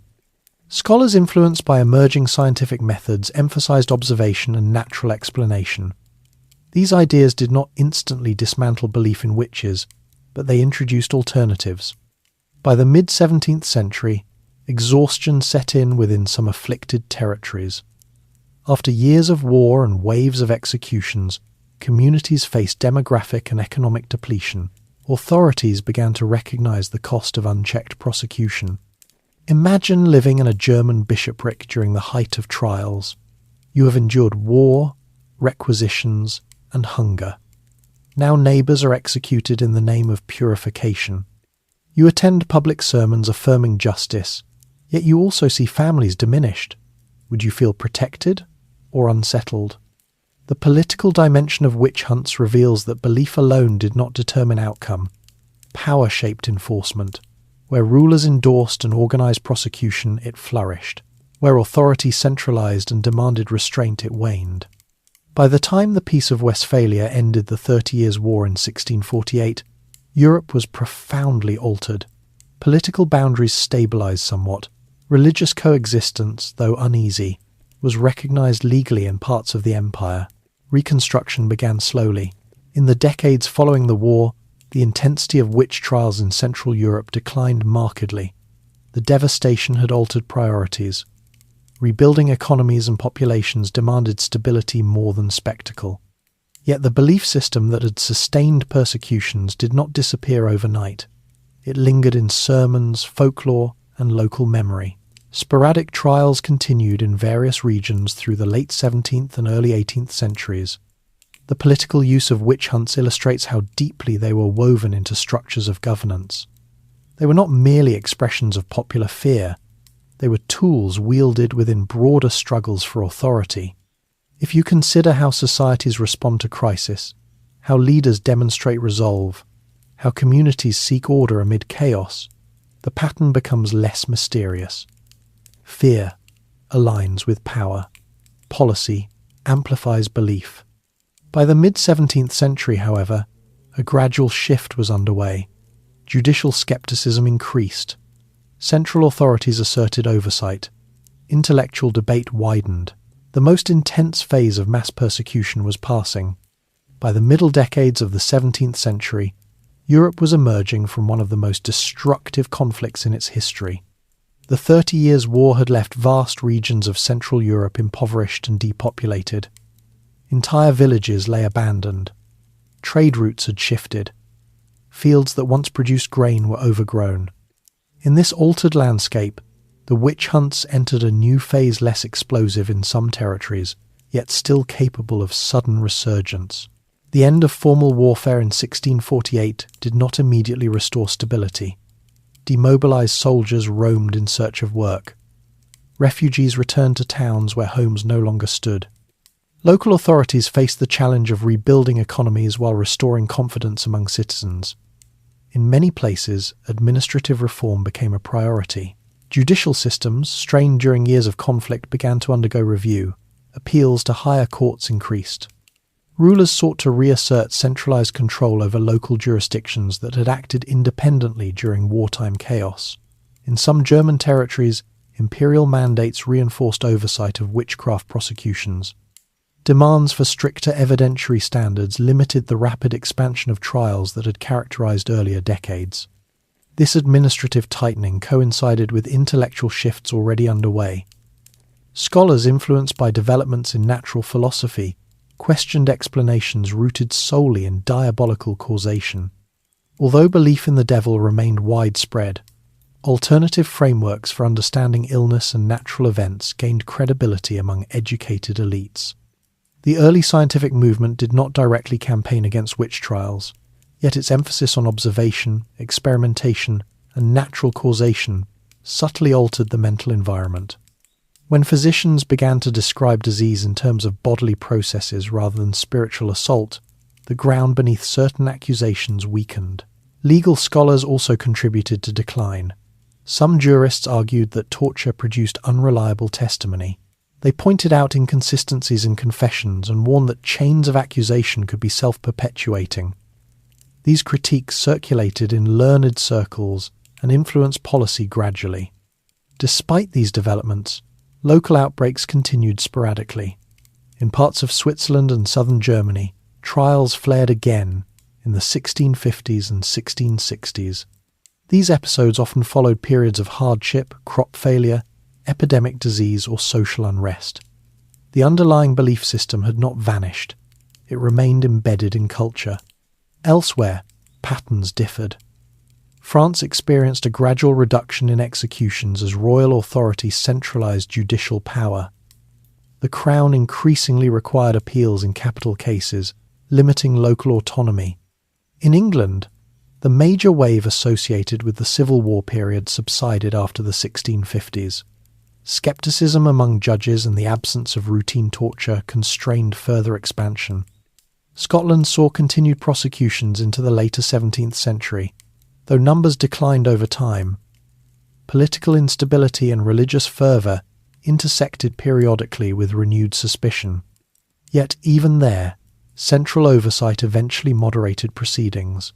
The psychological climate shifted subtly in post-war Europe. Exhaustion tempered zeal. Communities that had witnessed the social cost of large-scale trials hesitated to repeat them. Memories of neighbours executed lingered uneasily. Economic reconstruction required cooperation. Trade revived slowly. Urban markets reopened with cautious optimism. Households rebuilt. In such an atmosphere, the destabilizing effect of mass accusation appeared counterproductive. Yet fear did not disappear entirely. Belief in harmful magic persisted in popular culture. Charms and counter-charms continued in rural life. Accusations still surfaced in isolated villages. What changed was the willingness of authorities to pursue them aggressively. Central governments increasingly prioritized order and stability over dramatic displays of purification. Bureaucracies expanded, record-keeping improved, judicial procedures were standardized more rigorously. These administrative developments indirectly curbed witch trials. Consider a town in southwestern Germany around 1670. The memory of intense persecutions during the war years remains fresh. The new magistrate, trained in reformed legal doctrine, insists on stricter proof. When villagers bring forward suspicion of a widow after livestock illness, he demands corroboration. Torture is not immediately authorized. Without confession, the case falters. Such scenarios illustrate how procedural caution could alter outcome. Where local officials embraced new standards, prosecutions declined. The shift did not occur uniformly across Europe. In eastern regions and in isolated territories, trials persisted longer. Cultural traditions and weaker centralized oversight allowed belief to sustain legal action into the 18th century. The social profile of the accused during later outbreaks often resembled earlier patterns older women, socially marginal individuals. However, scale was smaller. Executions involved individuals rather than large networks. As the 17th century drew toward its close, intellectual culture in parts of Europe embraced what would later be termed the Enlightenment. Philosophers and jurists emphasized reason, skepticism, and empirical inquiry. These currents did not instantly penetrate rural communities, but they influenced policymakers and legal reformers. Theologians, too, revisited earlier positions. Some returned to the medieval argument that belief in night flights might represent illusion rather than physical reality. Others reframed witchcraft as superstition rather than organized diabolical conspiracy. Imagine living in a community where, decades earlier, dozens had been executed. Yet now suspicion meets with official hesitation. You might still fear misfortune, but you also notice that courts respond differently. Rumours circulate, but arrests are rare. The transformation was gradual rather than abrupt. There was no single decree abolishing belief in witches. Instead, a series of incremental changes, legal, intellectual, administrative, altered the conditions under which accusation thrived. By the late 17th century, the centre of gravity had shifted. The great waves of persecution that characterized certain German territories in the early 1600s no longer occurred at comparable scale. Trials lingered at the margins. The next century would witness final eruptions in isolated regions, even as broader European thought moved towards skepticism. The end of the hunts would not be a dramatic reversal, but a quiet fading. For now, Europe stood in transition. War had reshaped politics, administration had strengthened, intellectual debate had widened. Belief remained, yet its power over law was diminishing. If you had witnessed both the height of trials and their decline, would you interpret the change as progress, or simply as exhaustion? Would you question the justice of earlier executions, or accept them as products of their time? The 17th century was closing. The witch hunts were no longer surging across the continent. They persisted in pockets, but the tide was receding. What remained was memory and the challenge of understanding what had happened.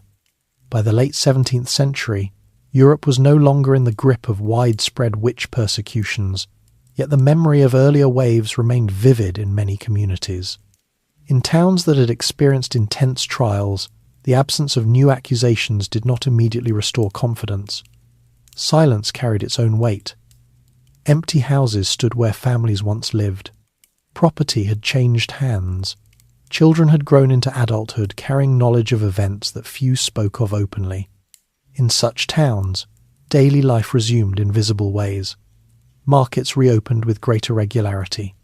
Fields that had gone untended during war were replanted. Guilds reorganized. Parish registers recorded marriages and baptisms with steady rhythm. Outwardly, stability returned. Yet beneath that surface lay altered relationships. Consider a medium-sized German town that had endured dozens of executions during the 1620s. By 1680, new officials governed, perhaps educated in reformed legal doctrine. They inherited records filled with confessions and verdicts. They also inherited communities aware of how swiftly suspicion had once escalated. The psychological residue of persecution manifested in caution. Families avoided reviving old disputes. Social interactions carried an awareness of how quickly quarrels could become dangerous under different circumstances. Stories of past trials were told quietly, often framed as necessary acts of justice rather than mistakes. Legal culture played a central role in shaping this atmosphere. In many territories, new procedural safeguards required stronger evidence before capital punishment could be imposed. Appellate review became routine in serious cases. Torture, though not abolished everywhere, was applied more sparingly.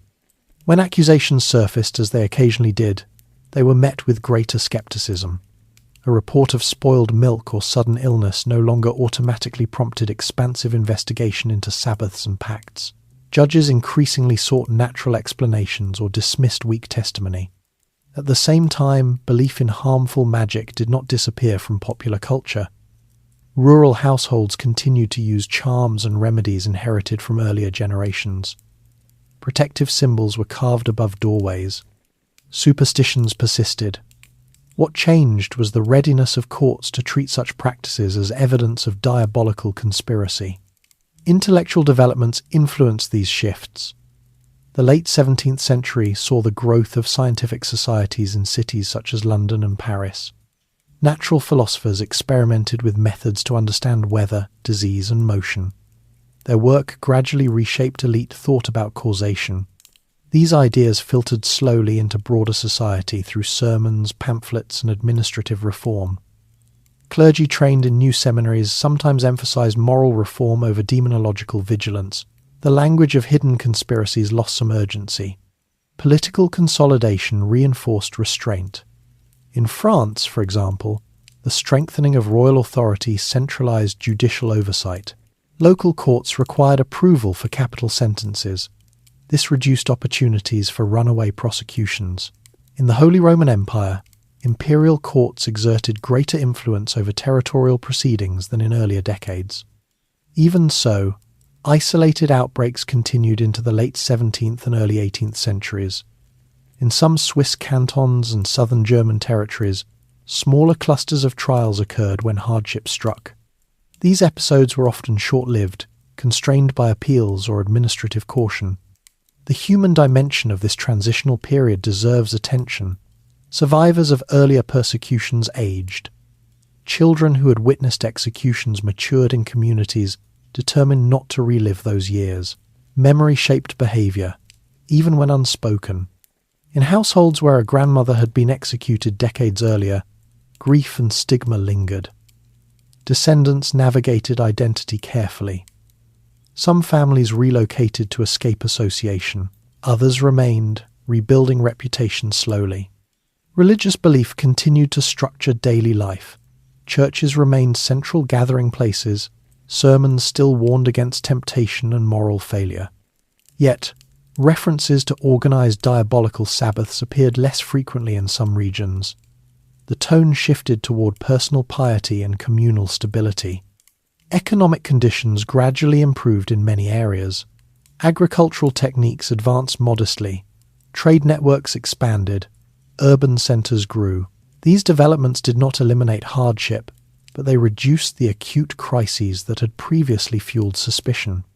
Imagine living in a town where, as a child, you watched neighbours march to execution, yet as an adult, you see accusations dismissed for lack of proof. The contrast would be stark.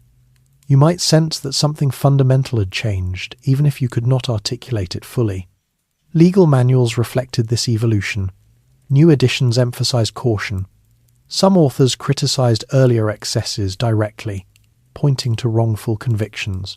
Others reframed witchcraft as delusion or superstition, rather than organized rebellion. By the turn of the 18th century, the scale of witch executions across Europe had declined significantly. Sporadic cases persisted, but mass hunts were rare. Enlightenment thought emphasizing reason and skepticism gained prominence among intellectual elites. The shift was not uniform. In Eastern Europe and in certain rural enclaves, belief remained strong, and prosecutions occurred later than in Western regions. Yet overall momentum favoured decline. Communities that had once embraced large-scale trials now focused on reconstruction and order. Administrative reforms prioritised economic growth and legal uniformity. Public spectacles of execution became less frequent. It is tempting to interpret this period as a simple triumph of reason over superstition. The reality was more gradual and uneven. Belief did not vanish overnight. It receded as institutional support weakened. In a village where a new accusation emerged around 1700, response might differ markedly from that of 1600. Instead of immediate imprisonment and torture, a magistrate might investigate quietly and conclude that evidence was insufficient. The accused might be reprimanded or monitored rather than executed. Such restraint reflected cumulative change. War had exposed fragility. Administrative reform had strengthened oversight. Intellectual currents had broadened explanation. If you had lived long enough to witness both the fervour of earlier decades and the cautious scepticism of later years, how would you interpret that transformation? Would you see justice restored, or simply shifting fashion? The decline of witch hunts did not erase what had occurred. It left behind altered communities, legal precedents, and questions about belief and power. As Europe moved deeper into the 18th century, the final chapters of the hunts would unfold not as dramatic waves, but as isolated echoes of a fading mental world. As the 18th century began, Europe entered an intellectual climate that would later be described as enlightened. The word did not mean that superstition vanished overnight, nor that every village abandoned older beliefs. Rather, it signalled a gradual reorientation among scholars, jurists, and administrators toward reasoned skepticism and legal reform. In that shifting environment, witchcraft prosecutions became increasingly difficult to sustain. The seeds of skepticism had been planted earlier. During the height of persecutions in the 17th century, a handful of jurists and theologians had already questioned procedure. They argued that torture corrupted testimony and that confessions obtained under duress could not be trusted. These arguments gained traction slowly, circulating among educated elites. By the early 18th century, such critiques were more openly expressed. Legal scholars examined trial records and identified patterns of inconsistency. They noted that confessions often followed similar structures, suggesting influence from interrogation rather than spontaneous admission. Appeals to higher courts emphasized the risk of injustice. Central governments, concerned with administrative efficiency and social stability, increasingly favored restraint. In several German territories, rulers issued directives requiring careful review before capital sentences could be carried out. Some mandated consultation with legal faculties at universities. This process introduced delay, and delay often weakened momentum. Theologians, too, reconsidered assumptions. While few denied the existence of the devil outright, some reframed witchcraft as misguided belief rather than organized conspiracy. Sermons focused more on moral improvement and less on identifying hidden Sabbaths. The language of cosmic rebellion softened. Intellectual exchange across Europe accelerated. Philosophers corresponded through letters and published essays, debating natural causation. Physicians offered new explanations for disease grounded in bodily processes. When illness struck, recourse increasingly turned toward medical treatment rather than spiritual suspicion.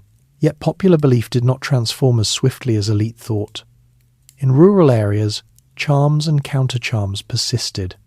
Villagers continued to fear maleficium, the harmful magic believed to spoil crops or livestock.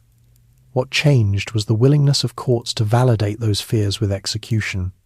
One of the most revealing features of the late period is the contrast between accusation and outcome.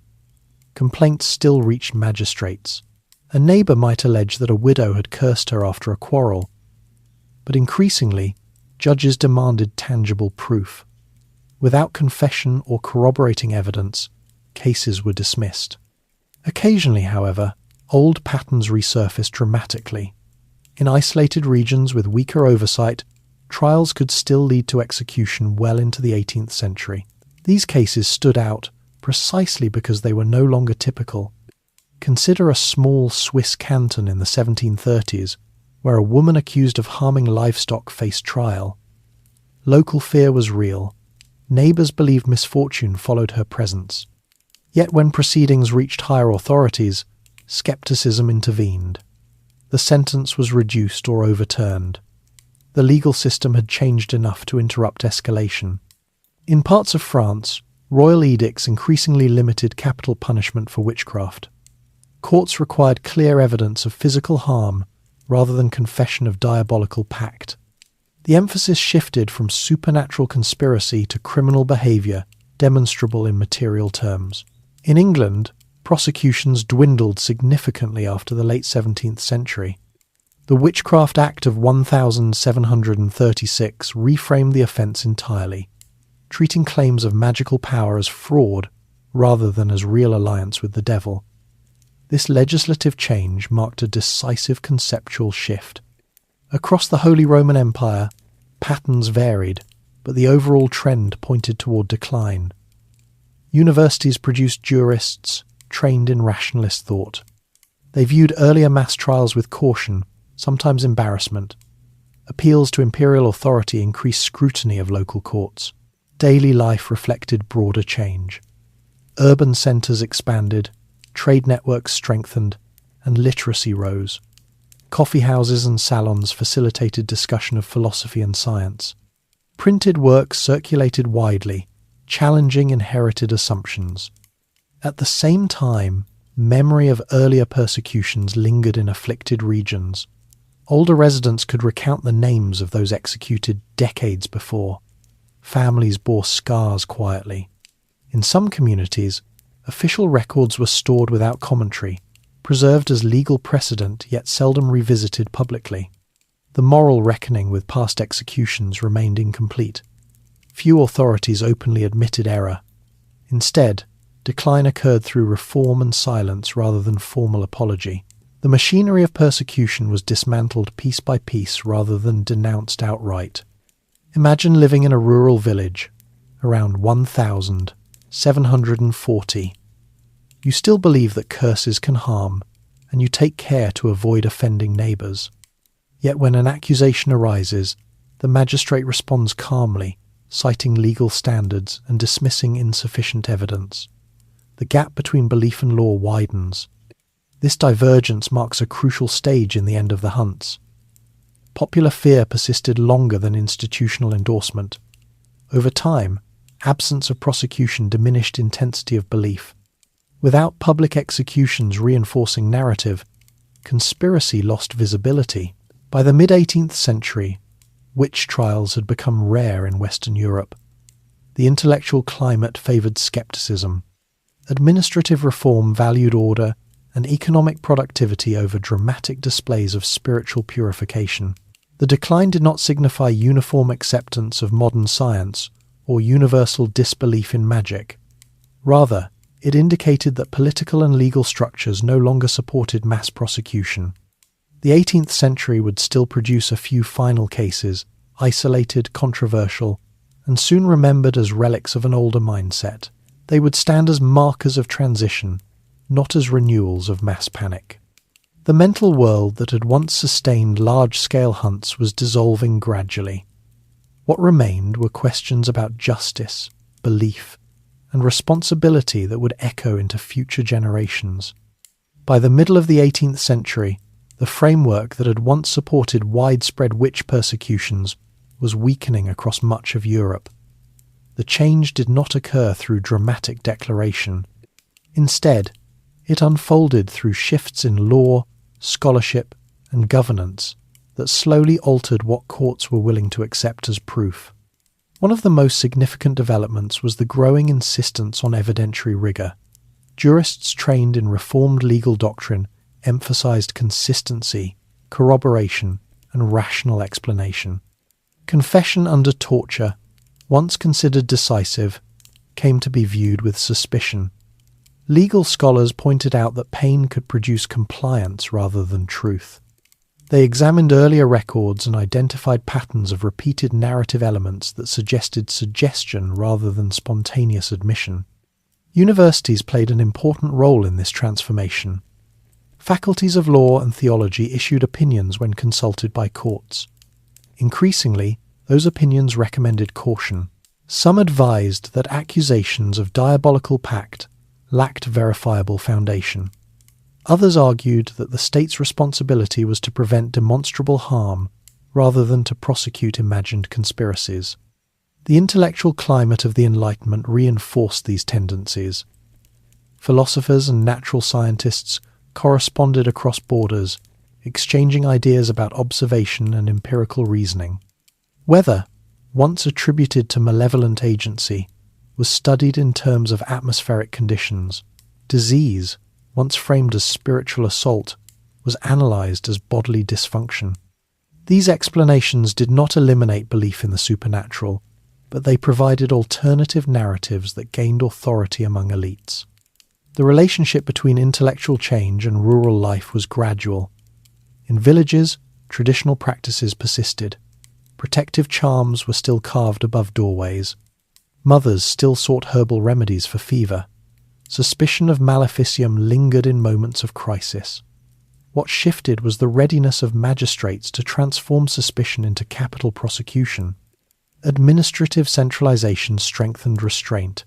In territories where rulers consolidated authority, local courts were subject to review. Appeals could delay or overturn sentences. Bureaucratic oversight discouraged rapid escalation. The final executions in many regions occurred quietly and often controversially. When a trial did result in death during the 18th century, it attracted scrutiny from higher authorities and, increasingly, from public commentators.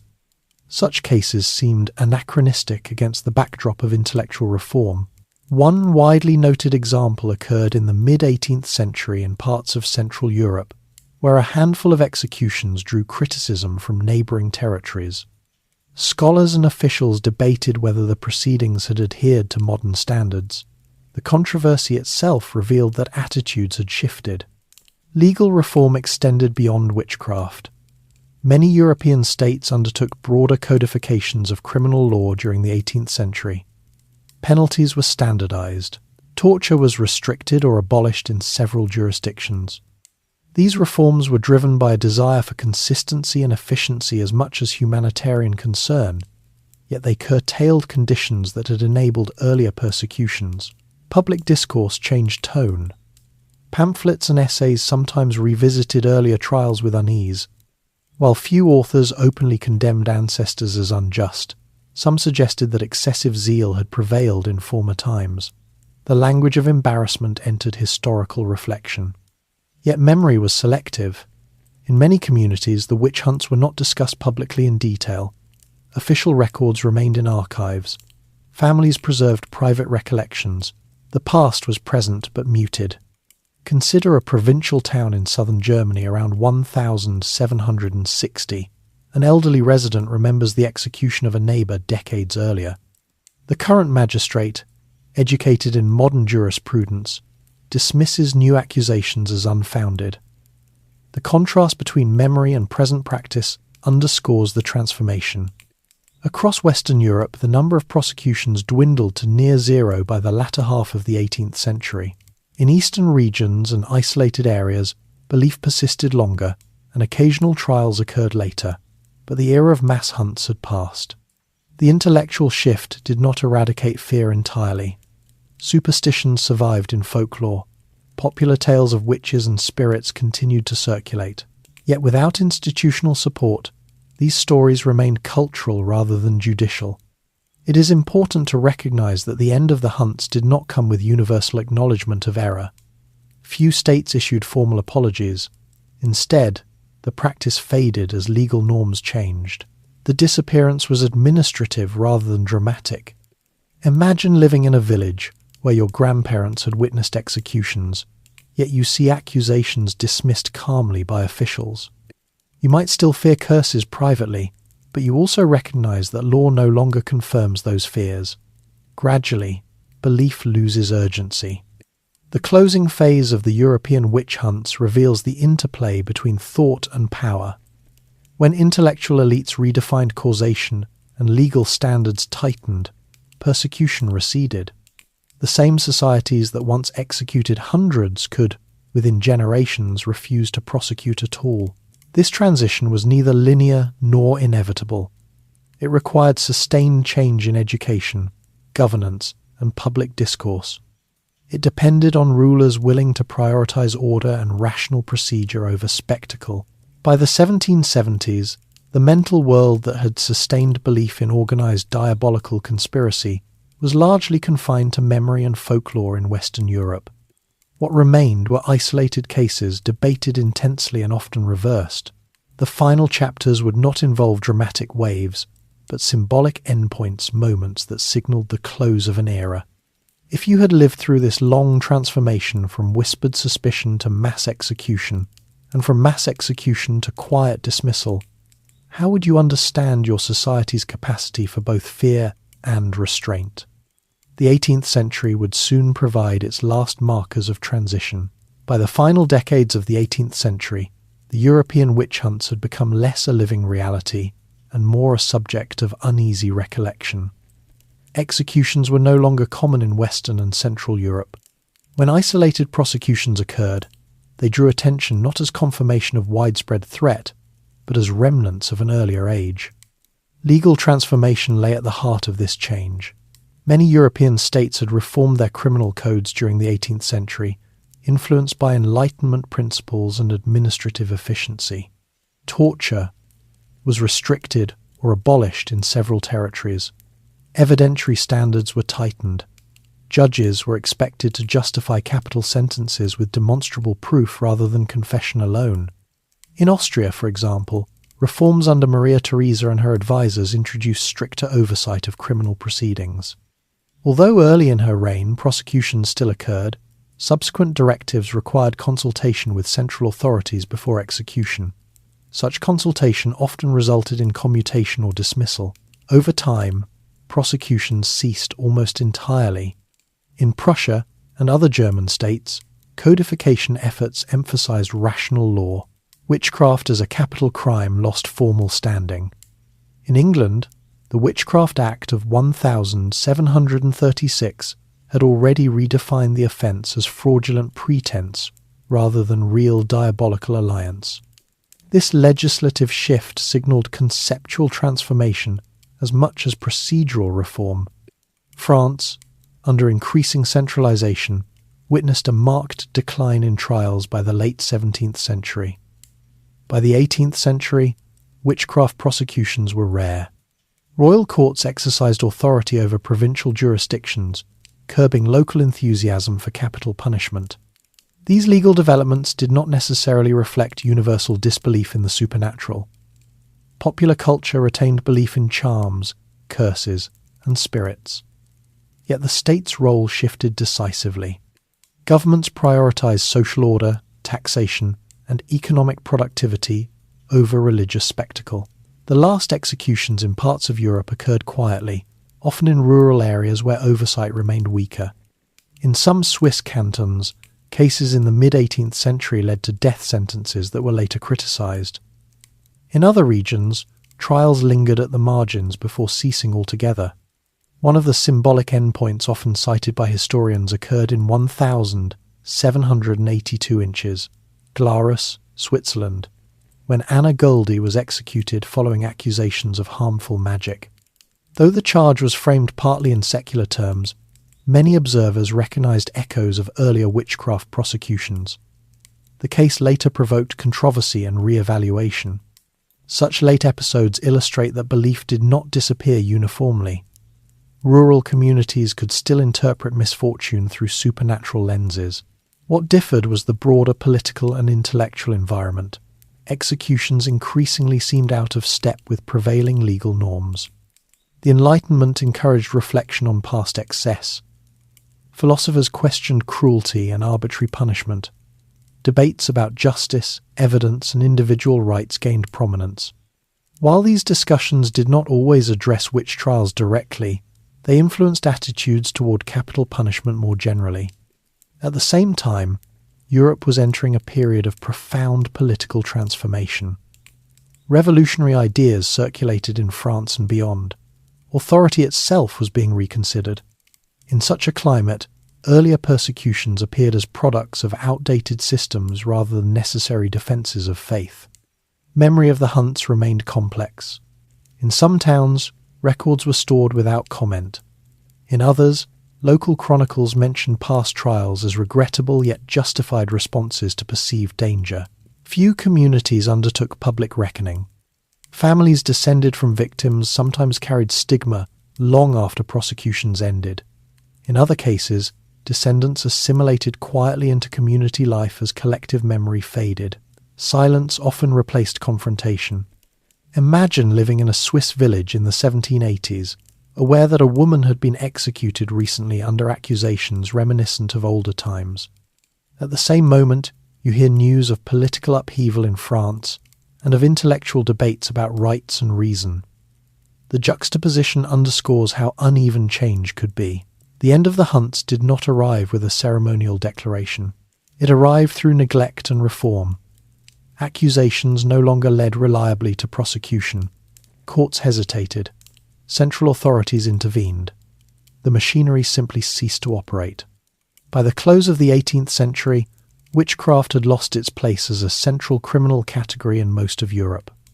Folklore endured, but law no longer validated fear with fire. The long arc from scattered suspicion in the 15th century to legal reform in the 18th reveals how belief interacts with power. When institutions endorsed the idea of organized diabolical conspiracy, persecution flourished. When institutions withdrew support, belief retreated into private spaces. If you consider the generations who lived through this transformation, you might wonder how they reconciled memory with change. Did they see earlier executions as tragic mistakes or as necessary acts appropriate to their time? Did they question their parents' fears or accept them as part of inherited worldview? The European witch hunts did not end because superstition vanished entirely. They ended because legal systems, intellectual culture, and political priorities shifted decisively. What remained were stories recorded in court registers, whispered in households, preserved in folklore. The fires had cooled, but their traces endured. By the final quarter of the 18th century, Europe had largely stepped beyond the era in which witchcraft prosecutions shaped public life. Yet the ending was not abrupt, and it did not feel like an ending to those who lived through it. It felt instead like a gradual quieting. Accusations still arose in scattered villages. Belief in harmful magic persisted in ordinary conversation. But the structures that had once transformed suspicion into execution were no longer firmly in place. The last documented executions for witchcraft in Western and Central Europe occurred in isolated pockets, often where local custom lingered and oversight was weaker. These late cases were fewer in number and smaller in scale. They lacked the momentum that had once swept through entire territories. The execution of Anna Goldie in 1,782 inches, the Swiss canton of Glarus, stands as one of the final symbolic moments. Officially charged with poisoning and framed in secular terms, her case nevertheless bore the marks of older witchcraft narratives. The proceedings were controversial even at the time. Observers beyond the canton questioned whether justice had been served. In later centuries, historians would revisit her story as an emblem of a fading era. Elsewhere, prosecutions ended earlier. In France, royal authority had already curtailed witchcraft trials decades before the Revolution. In England, legislative reform in 1736 had effectively redefined the crime. In German territories, the combination of legal codification and centralized oversight discouraged further capital sentences. Eastern Europe and certain remote regions experienced later episodes, though generally at smaller scale than the earlier peaks in Central Europe. These cases often involved deeply rooted local belief rather than organized state policy. The unevenness of the ending mirrors the unevenness of the beginning. By the 1770s and 1780s, broader intellectual currents shaped public discourse. Enlightenment thinkers criticized arbitrary punishment and emphasized rational law. Discussions of evidence, fairness, and individual rights circulated widely in educated circles. While not every philosopher addressed witchcraft directly, the climate they fostered rendered such prosecutions increasingly untenable. Administrative reform reinforced intellectual change. States sought predictable legal systems that supported taxation, trade, and governance. Trials driven by rumour and confession under torture did not align with these priorities. Stability and economic growth demanded confidence in law. In rural communities, however, everyday belief evolved more slowly. People continued to attribute misfortune to envy or hidden malice. Protective rituals remained common. The difference lay in response. When suspicion surfaced, magistrates were less inclined to escalate it. Without institutional validation, accusations faded more easily. Memory of earlier persecutions lingered in varied forms. In some towns, descendants of victims preserved private sorrow. In others, records were archived without public commentary. There was no continent-wide reckoning, no formal apology. The transition was administrative and cultural rather than ceremonial. The transformation can be understood as a shift in mental framework. In the 15th and 16th centuries, organized diabolical conspiracy had seemed plausible to many authorities. By the late 18th century, that plausibility had diminished among those who controlled law. The devil remained a figure in theology, but courts no longer sought his human agents with the same urgency. Imagine standing in a small German town around 1790. You might hear stories from elders about times when neighbours were executed for witchcraft. Yet in your own experience, no such trials occur. You attend church, trade at market, and read pamphlets discussing political reform rather than demonic gatherings. The past feels distant, even if it is only 2 generations removed. The end of the witch hunts was not the end of superstition. Folklore endured into the 19th century and beyond, but without the reinforcement of courts and executions, belief lost its power to destroy lives systematically. The long arc from 1400 to 1775 reveals patterns of convergence and divergence. Theology, law, economic strain, and political ambition converged to produce persecution. Later, legal reform, intellectual skepticism, and administrative centralization diverged from that earlier alignment, dissolving the conditions that sustained it. What remains striking is how ordinary the beginnings were: village quarrels, crop failure, illness without explanation, and how structured the escalation became once institutions engaged. The ending, by contrast, was quiet, marked not by proclamation but by refusal to prosecute. History seldom offers clear boundaries. The witch hunts faded gradually, leaving behind records and memories that would later generations attempt to understand. By the close of the 18th century, Europe had entered a different conversation, one centered on governance, rights, and rational inquiry. The fires of persecution had cooled, replaced by debates that would shape modernity. When the executions ended and the trials faded from court dockets, Europe did not immediately turn to examine what had happened. The closing of the witch hunts was not accompanied by public confession or collective apology. Instead, communities folded the past into memory with varying degrees of silence, justification, or quiet discomfort. In towns that had experienced intense waves of persecution, records remained in archives, parchment volumes detailing accusations, confessions, and sentences. These documents were preserved as legal history, not as moral warnings. Officials who succeeded earlier magistrates inherited them as part of administrative continuity. Families of those executed carried more personal memory. In some places, descendants sought to rebuild reputation quietly. Without formal exoneration, stigma could persist for generations. A surname associated with witchcraft might limit marriage prospects or social mobility. Over time, however, as new families arrived and old stories blurred, the association weakened. Communal memory often simplified events. Chronicles written by local clerks sometimes described trials as necessary responses to real danger. Rarely did they question the underlying premise. To acknowledge error would have meant acknowledging injustice by ancestors or predecessors, an uncomfortable admission. At the same time, intellectual culture in the late 18th century increasingly viewed the witch hunts as examples of earlier excess. Philosophers and jurists cited them in discussions about legal reform and the dangers of fanaticism.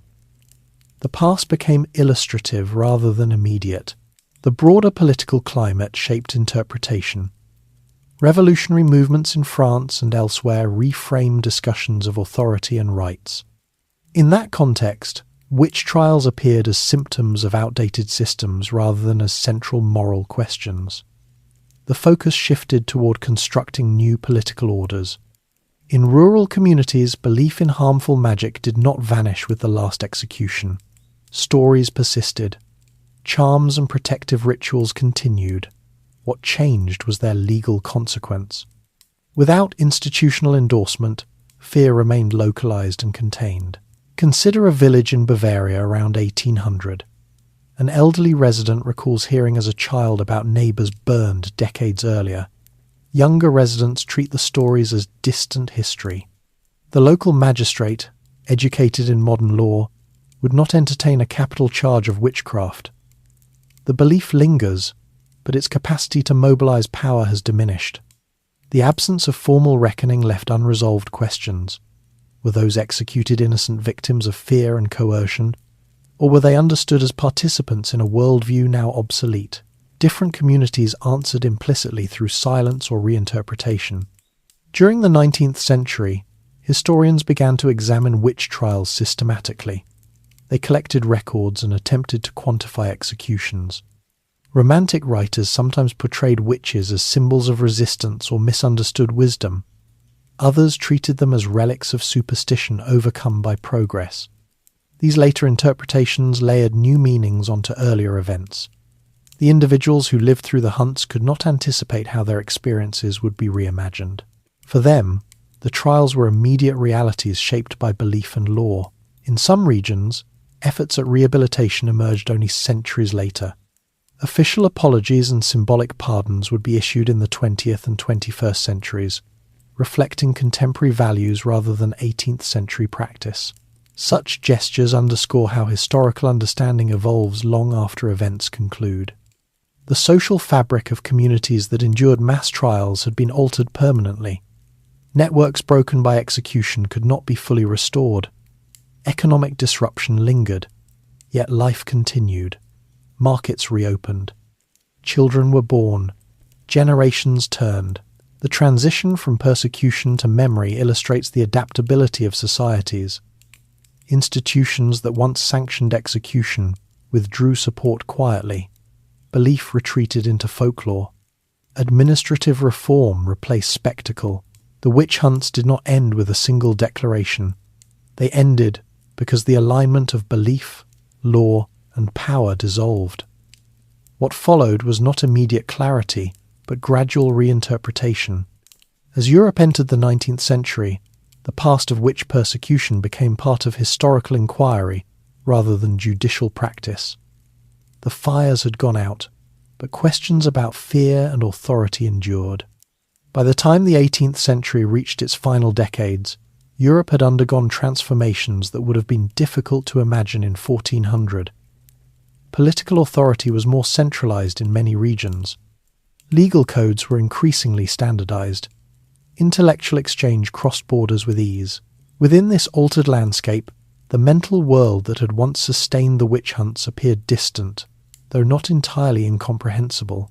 The year 1775 is sometimes used symbolically to mark the closing of the European witch-hunting era, not because a formal decree abolished belief, but because by that point, prosecutions had largely ceased in Western and Central Europe. The institutional support necessary to sustain them had evaporated. What had changed most decisively was not popular imagination alone, but the relationship between belief and governance. In the 15th and 16th centuries, church and state had often converged in defining witchcraft as heresy and crime. By the late 18th century, states increasingly defined their legitimacy through rational administration and economic management. Spiritual purification was no longer the primary language of authority. The Enlightenment did not persuade every villager that witches were imaginary. Rather, it altered elite discourse and legal standards. Educated officials, trained in reformed jurisprudence, demanded empirical evidence for capital punishment. Confession extracted under pressure lost credibility. The idea of organized diabolical conspiracy no longer carried the same persuasive force among policymakers. Simultaneously, broader social change contributed to decline.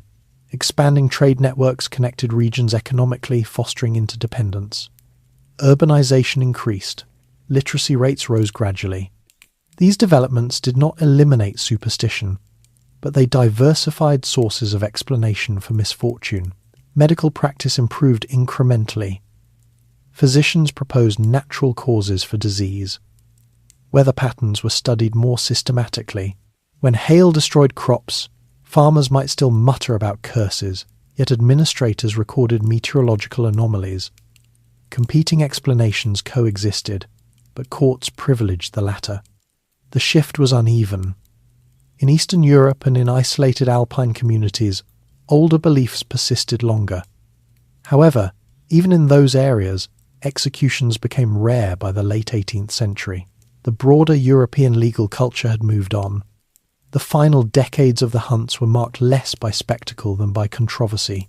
When a rare execution occurred, neighbouring territories criticised it. Newspapers and pamphlets debated its legitimacy. Public scrutiny itself discouraged repetition. Memory of earlier waves remained fragmented. In some German towns once devastated by mass trials, archives held meticulous lists of those executed. Yet daily life rarely invoked their names. Economic recovery and generational turnover softened immediacy. Consider a jurist educated in Vienna or Paris in the 1770s. He studies Roman law, natural philosophy, and emerging theories of governance. He learns that justice requires consistency and restraint. When confronted with accusations of witchcraft, he is more likely to interpret them as superstition than as proof of conspiracy. Contrast this with a magistrate in 1550, who might have read demonological treatises affirming the reality of Sabbaths and pacts. The difference lies not in intelligence or sincerity, but in intellectual environment. By 1775, Europe's political conversations centered on representation, rights, and reform. The American colonies declared independence that year. French thinkers debated sovereignty and liberty. Within such discourse, the spectacle of burning witches seemed an artifact of another era. Yet the disappearance of prosecutions did not erase their consequences. Communities shaped by earlier hunts carried scars. Families descended from victims inherited stories, sometimes whispered, sometimes suppressed. The closing of the hunts raises questions about collective responsibility. No single proclamation ended them. They receded as belief lost institutional endorsement. Law and power withdrew support quietly. If you had been born in 1400, the idea of witches might have seemed plausible within your worldview. If born in 1775, you might regard it with skepticism shaped by new education. The span between those two moments reflects not sudden enlightenment, but gradual accumulation of change. The European witch hunts reveal how deeply societies are influenced by the structures that interpret fear. When theology, law, and politics converged, persecution flourished. When they diverged, it faded. By the late 18th century, Europe stood on the threshold of modernity. Industrialization, revolution, and new political ideologies would soon transform the continent again. Witch trials belong to the past. Yet the deeper questions remained. How do communities decide what is dangerous? How do institutions respond to fear? What safeguards prevent suspicion from becoming punishment? The year 1775 does not close history. It marks a point where one chapter ended quietly, without ceremony. The fires were extinguished, the courts silent. What endured was the record and the need to interpret it. When the European witch hunts finally receded into the past, they left no single monument marking their conclusion. There was no grand council declaring that fear had been misplaced, no universal apology acknowledging injustice. The end arrived through legal reform, intellectual shift, and administrative quiet. What remained were records, memories, and a transformed understanding of how belief and power interact. Between roughly 1,400 and 1,775, tens of thousands of people were executed across Europe under accusations of witchcraft. The numbers vary by region, and historians continue to debate exact totals. What is certain is that the phenomenon unfolded unevenly intense in some territories, minimal in others. It depended on specific combinations of theology, law, political instability, economic strain, and local conflict. At its core, The witch hunts reveal how ordinary anxieties can be amplified when institutions endorse particular explanations. Villagers worried about crops and illness. Theologians debated demons. Judges refined procedure. Rulers sought legitimacy. When these strands converged, persecution followed. The hunts also demonstrate variability. Some courts exercise caution even at the height of panic. Some regions resisted large-scale prosecution. Central oversight often limited local excess. Decline occurred not because fear vanished entirely, but because institutional support weakened. By the late 18th century, the legal category of witchcraft had lost force in much of Europe. Enlightenment thought encouraged skepticism toward confessions extracted under duress. Administrative centralization imposed procedural discipline. States prioritized economic stability and predictable governance over spiritual spectacle. Yet popular belief in magic and spirits endured in folklore. Stories of witches persisted in rural communities. Protective rituals continued quietly. The difference lay in consequence. Law no longer transformed suspicion into execution. The memory of the hunts evolved over time. In the 19th century, historians compiled records and debated causes. Some portrayed the events as tragic eruptions of superstition overcome by progress. Others emphasized social and economic context. 20th century scholarship added nuance, examining gender, power, and community psychology. Modern commemorations in certain regions have sought to acknowledge victims explicitly. Memorial plaques and rehabilitations issued centuries later reflect contemporary values rather than early modern understanding. They demonstrate how interpretation changes across generations. If one listens closely to the long arc of these centuries, a pattern emerges. Fear is rarely abstract. It attaches to visible neighbours, to those already vulnerable. It becomes persuasive when supported by authority. It diminishes when institutions withdraw endorsement. The witch hunts were not the product of irrational chaos alone. They were structured by legal reasoning considered sound at the time. Judges followed manuals. Confessions were recorded meticulously. Authorities believed they were protecting society. That recognition does not excuse injustice, but it complicates judgment. It reminds us that historical actors operated within mental worlds that shaped plausibility. Imagine standing at the edge of a European village in 1400, where belief in demons coexists with everyday labour. Then imagine the same village in 1775, where courts dismiss accusations that once would have led to execution. The fields may look similar, the church may still ring its bells, yet the interpretation of misfortune has changed. The transition did not occur because human nature transformed suddenly. It occurred because education, governance, and intellectual exchange altered frameworks of explanation. Over generations, those frameworks shifted enough to close the era of witch hunts. What remains for us is not simply the tally of executions, but the insight they offer into how societies respond to uncertainty. When misfortune strikes, explanations compete. The choice of explanation can determine life or death. History cannot change, but our understanding of it can. Perhaps the past asks not for judgment, but for patience. In the end, what remains is not a verdict, but a question.